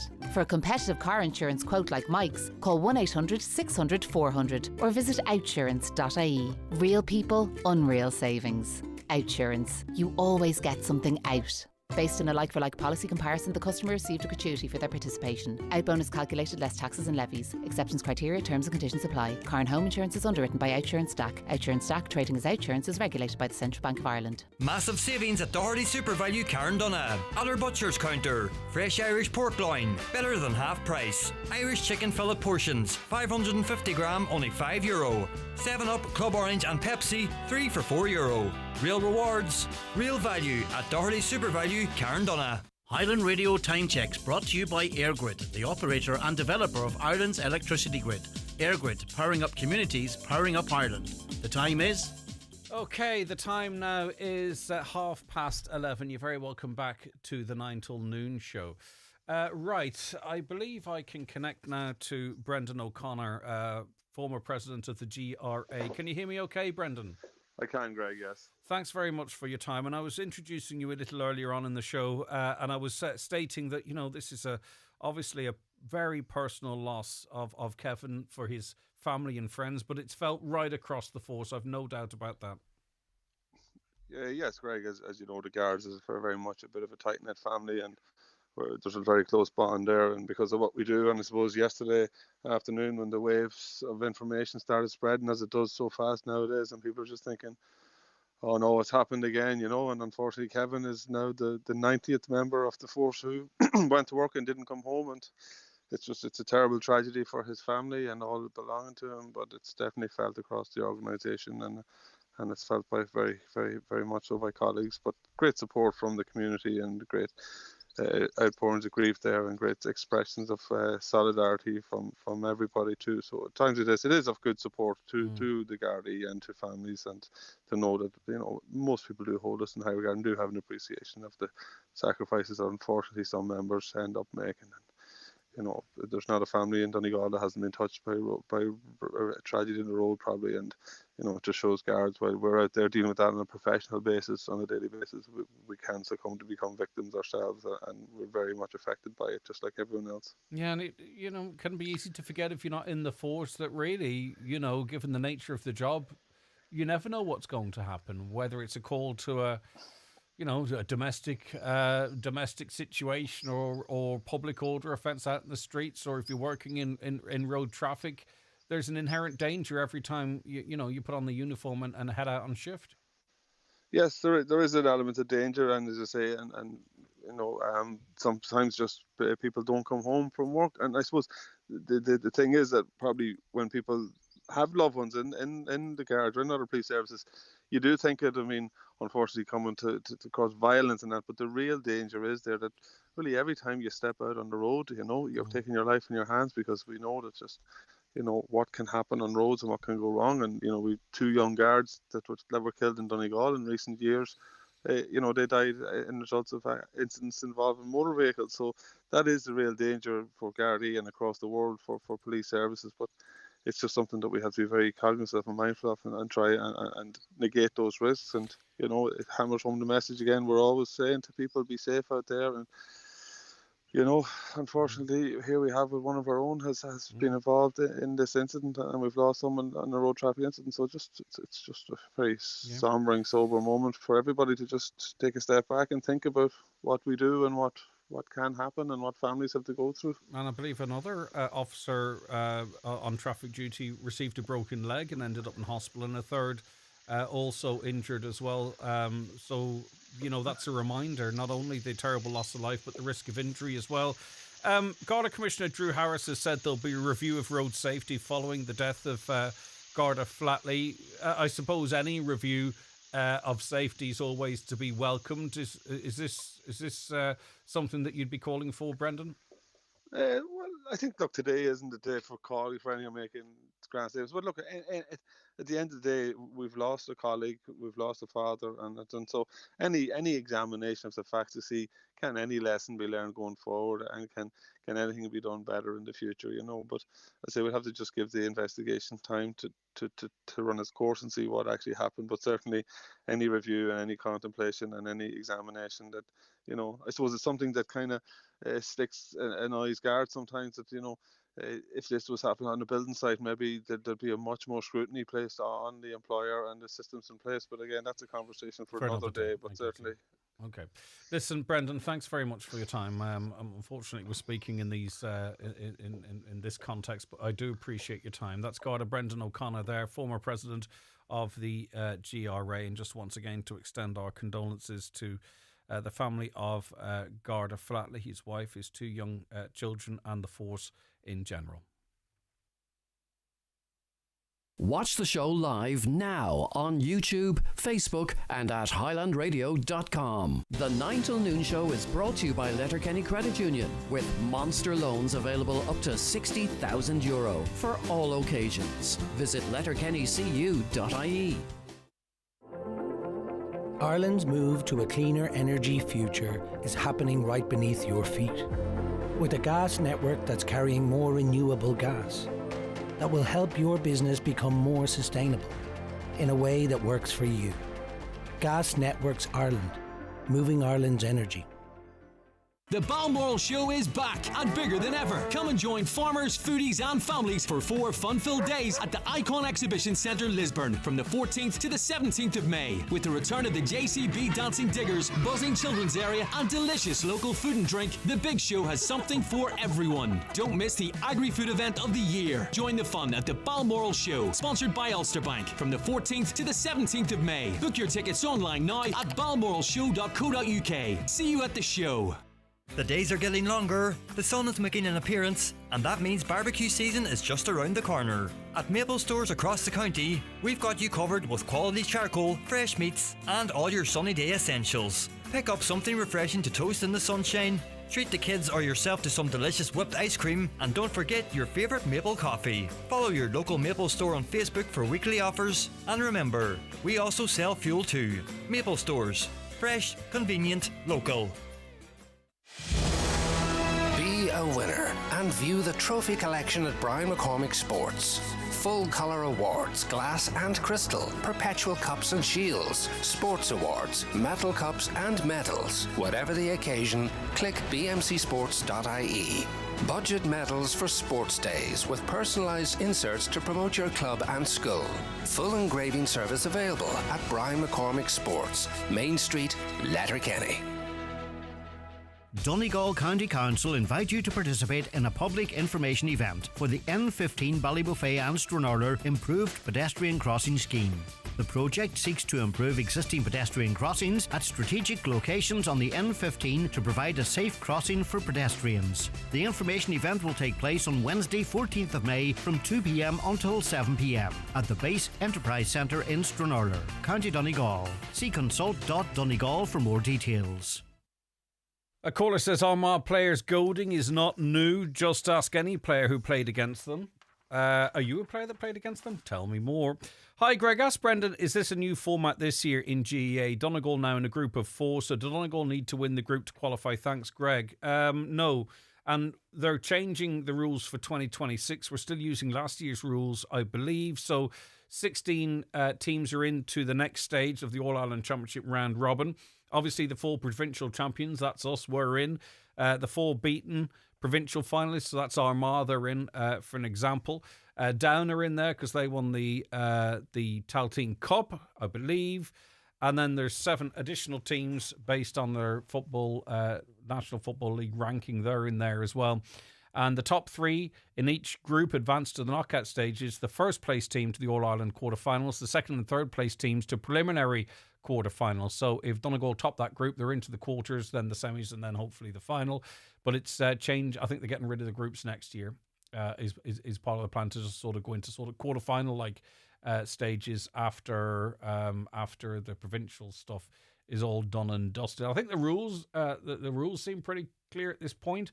Everyone seems to like them, I think. Now the format is just the last thing they're tinkering with, and we'll have a new format again next year.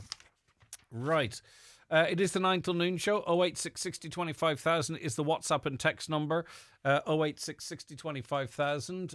Or you can email comments@highlandradio.com. Comments@highlandradio.com. Now, I just want to mention that on Thursday, the 28th of August, Riverdance 30, the new generation, coming to Gaiety Theatre in Dublin for a limited anniversary tour.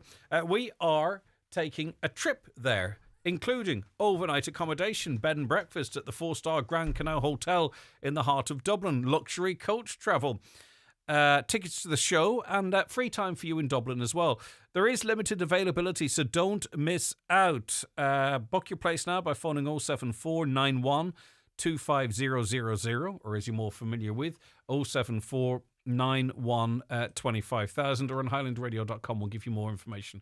I don't have the price here on this form. I'll try and get that for you and bring that to you a little later on. As you can imagine, it's very, very competitive.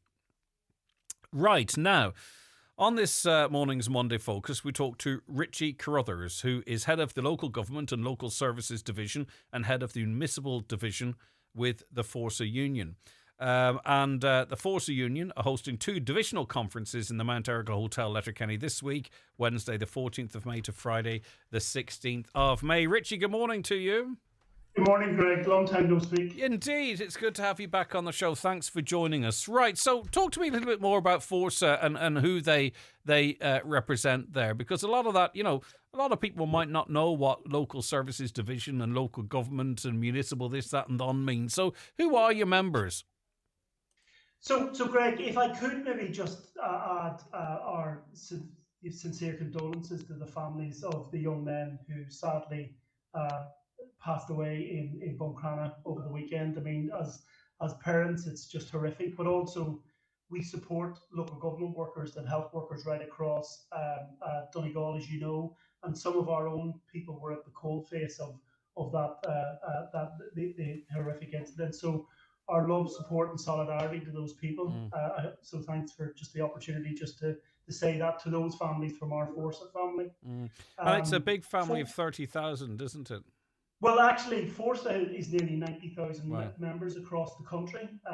We work across the whole of the public sector, every arm of the public sector, as well as components of the private sector and the community and voluntary sector. So Forza is the largest public sector union in Ireland, north and south, and we're the second largest union in the state. And if you think of any interface with a public service, and the main Forza members would be involved in that.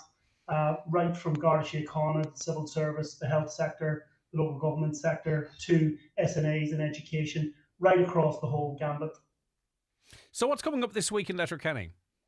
So every 2 years we have divisional conferences, which allows our activists and members to talk about issues that are pertinent to them in the sector on which they're working. So we have our health conference and our local government conference coming to Letterkenny, where workers and union reps will debate the big issues of the day, from hospital waiting lists, for instance, to the crisis and accident in an emergency, to problems with MICA is also on the defective blocks is on the agenda in the local government conference, libraries in the far right.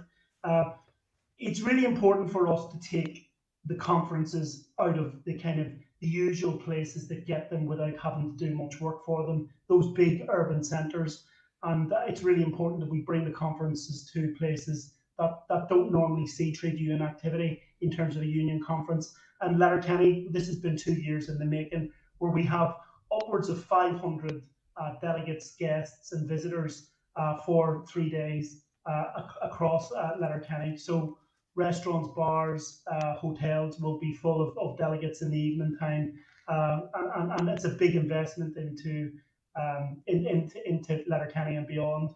Very much supported by Donegal County Council.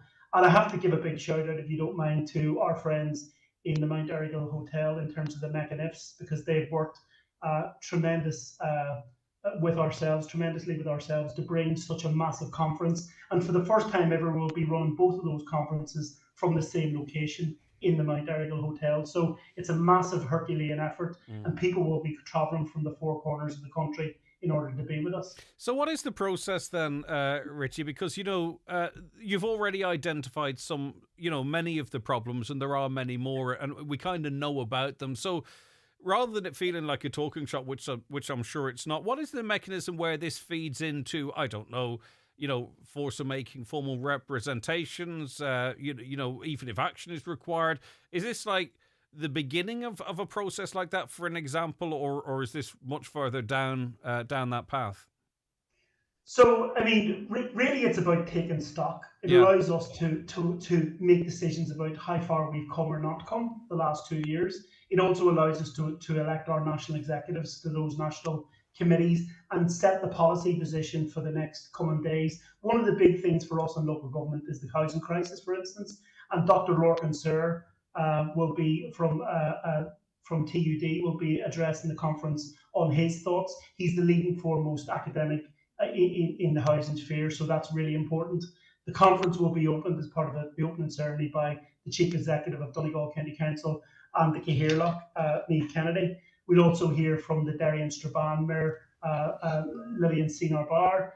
So the conference is taking a broader lens of what's going on in the country and the issues affecting workers in their workplaces, and really setting the path in terms of improving life for workers as employees and trade union members, but also taking into account the broader societal questions. Because one of the things I've always said to you, Greg, in the many interviews we've had, is that public sector workers are workers who live, work and play within those communities. They're from the community, of the community and for the community.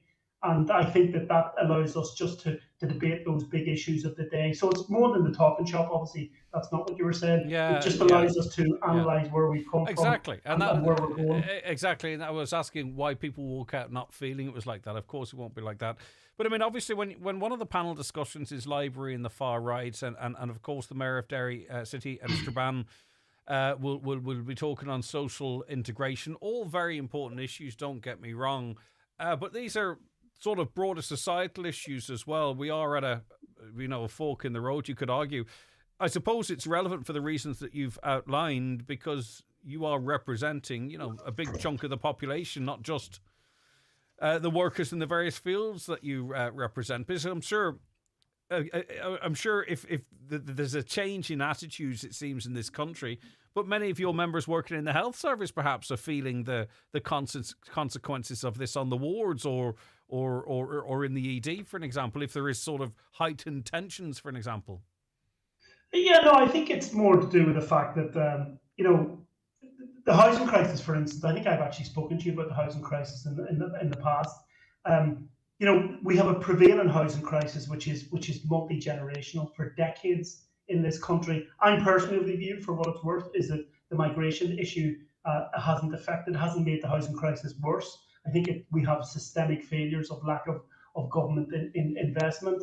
But we'll talk about the big ticket items affecting all of us as citizens, as well as bread and butter terms and conditions type issues. And what we try to take is a kind of global national view of the state of the country and where we're heading. Yeah. One of the things we also will probably discuss is the presidential election as well, because local authorities, as you know, have got a particular role in terms of the selection of presidential candidates. So I suppose my question was, I'm trying to pussyfoot around it, but I'll put my question directly. Like, the day-to-day stuff that affects most of us is, our terms and conditions, our working environment, and housing is an important issue. when you have such a significant event from Force up here, are the delegates there for conversations about the far right and libraries and more wider societal issues, or will they leave thinking, and I don't mean this badly, but they think, well, no, we're more interested in really, the state of our pensions or our pay or our working conditions? Well, you see, the conference agenda is designed by delegates themselves. They set the conference agenda. So libraries in the far right, for instance, our members have been on the receiving end of severe far right activity in libraries across the country. So we will talk about pay and pensions. But remember, just the whole point of a trade union, it's run by members for members in the interest of members, supported by us as the paid professional staff of the union. So all of those things affect everybody. Yeah. And of course, I think one of the things it's to say, in Donegal, for instance, in the main, people live and work in those communities. So we're not removed from those challenges. And in fact, you have covered some of the largest health demonstrations in Letterkenny that I've helped organise, as you remember. Yes, of course. And that's over a decade ago. We're dealing with multi-generational challenges on public services. All right, brilliant stuff. So that is in Letterkenny. It's big for the local economy as well. I mean, obviously there's a lot of local people. There's a lot of money to be spent as well. So that's an additional benefit. Richie, lovely to see you. Thanks so much for your time. Thanks, Greg. Take care. Bye bye. That's Richie Carruthers there, head of the local government and local services division and head of the municipal division with the Forza Union. 08660 25,000. A caller says, we've recycling bins in Carragart across from the chapel. There was nothing recyclable there. It was just rubbish lying about everywhere. Have people no pride in our wee town? Have people no pride in our wee town? Have people no respect for our wee town? We can't really attribute where the rubbish is being dumped. So I presume these are the standard sort of recycling facilities. Has stuff been left outside? Send us a pic if you have it. 08660 25,000. We do see that a lot. Sometimes I come in here in the morning and we have a series of those recycling bins at the opening of the mountaintop, and it's just everything's dumped there as well. So it's not unique to one particular area, I would doubt. Okay, let us take a quick break. Back with more shortly. The 9 till noon show is brought to you by Letterkenny Credit Union, offering low-rate car loans with fast approval. Apply online at letterkennycu.ie or in office today. Ahead of the busy summer season, why not have your children's eyes checked at Inish Eye Care in Carndonna and Buncrana? Right now, when you buy one pair of children's glasses, you'll get a second pair free. Some terms and conditions apply. To see the full range of children's glasses available, call into Inish Eye Care at Carndonna Shopping Centre or Ardravin Square, Buncrana. We're serving up summer at Dunn Stores with a picnic spread to impress. Feast on 3-for-2 party food like delicious cured meats and tear and share bread with camembert. Or our 2 for €4 picnic salad range like spinach and ricotta tortellini pasta salad or flaky pork and pancetta sausage rolls. And try our new dessert pots, any 2 for €3.50. Plus, you can save at the till with a 10 off 50 grocery voucher. Dunn Stores, always better value. Terms and conditions apply. Voucher can be used on next grocery shop of €50 or more. Monster Bingo every Tuesday night at Mulroy Woods Hotel. €3,300 must go with €1,000 on the last page. Doors open 7:30. Bingo starts at 8:30. That's Monster Bingo this and every Tuesday night at Mulroy Woods Hotel, Milford. We carry those up long before the day breaks, who make our lives better, whatever it takes. And for those who need some extra assistance, we'll get you on board. We'll go the distance. With new electric vehicles, quiet and cleaner, our growing TFI network helps keep Ireland greener for the days of your life and the big nights out too. We're Transport for Ireland. We're transport for you. If you have a special occasion coming up, Watson Menswear stock a great selection of men's and boys' formal and casual wear. Top casual brands include Mishmash, French Connection, Tommy Bow and Penguin. Formal wear names include Rimazumo, Sixth Sense and White Label, with a special suit deal of a 3-piece suit, shirt, tie and shoes, all for only €299. Watson Menswear, open 7 days a week on Main Street, Letterkenny and at watsonmenswear.com. Highland Radio weather updates with McElhenny's. Get set for summer with all new arrivals dropping every week, from fashion to footwear and homeware to cosmetics. Discover more in-store or shop online at mcelhennys.com today. If few people messaging in saying there are traffic delays around the roundabout in Letterkenny, but I'm watching the Polestar roundabout cameras here and things seem to be moving okay. So unless there was a short-term incident that's now been cleared, I don't see any traffic backing up on the approaching junctions unless I'm missing something here. It seems a bit heavy coming out of Letterkenny. But anyway, the weather. Clear, the cloud and rain clearing to spells of sunshine during this afternoon. Temperatures of 15 to 19 degrees. Dry and clear tonight. Temperatures won't get any lower than 9 degrees. Your pollen forecast is moderate for today and tomorrow. Moderate solar UV index as well. And tomorrow, dry with long spells of sunshine. Temperatures in the 20s tomorrow, 20 to 23 degrees. Warmest on the west coast in a moderate easterly breeze. And as I said a little earlier on, the rain you see today will be some of the last rain you might see for 9 or 10 days if you're sticking about here. Now, a caller says, I'm a season ticket holder who was in the Jerry Arthur stand if the season ticket holders weren't there. We were all jammed in with everyone else. Was the stand full of dignitaries? I travel all over the country for matches. The toilets in Ballybuffet are a disgrace and it's embarrassment to bring visitors to our town. I know of people who tried to use the toilets in local businesses as they didn't want to use the ones in McCool Park. 15 years ago, I raised this with someone on the board and they told me they would be revamped, but they are not. They are a disgrace, says a listener there. By the sounds of it, there's a lot going on in that message, but they didn't experience the same sort of issues in terms of ticket holders being in with opposing fans. A caller says, rehousing, there needs to be less conversation about modular homes and more talk about permanent homes. It's just a distraction to the real problem. There needs to be less blame towards government because it appears the big problem in Donegal rests in Donegal with the council. There appears to be no push to have homes vacant in Donegal handed out again. There are about 6 new social housing developments in North and South Donegal not given out. Why? We need to learn to help ourselves. Stakeholders in Donegal need to help us locally to solve the issues. Yeah, I get where you're coming from, but I think really when people reference the modular homes, there are people now, and they've probably got their planning permissions in for the defective concrete block rebuilds and what have you, and there's nowhere to rent. They're paying mortgages often still on the property that's no longer livable.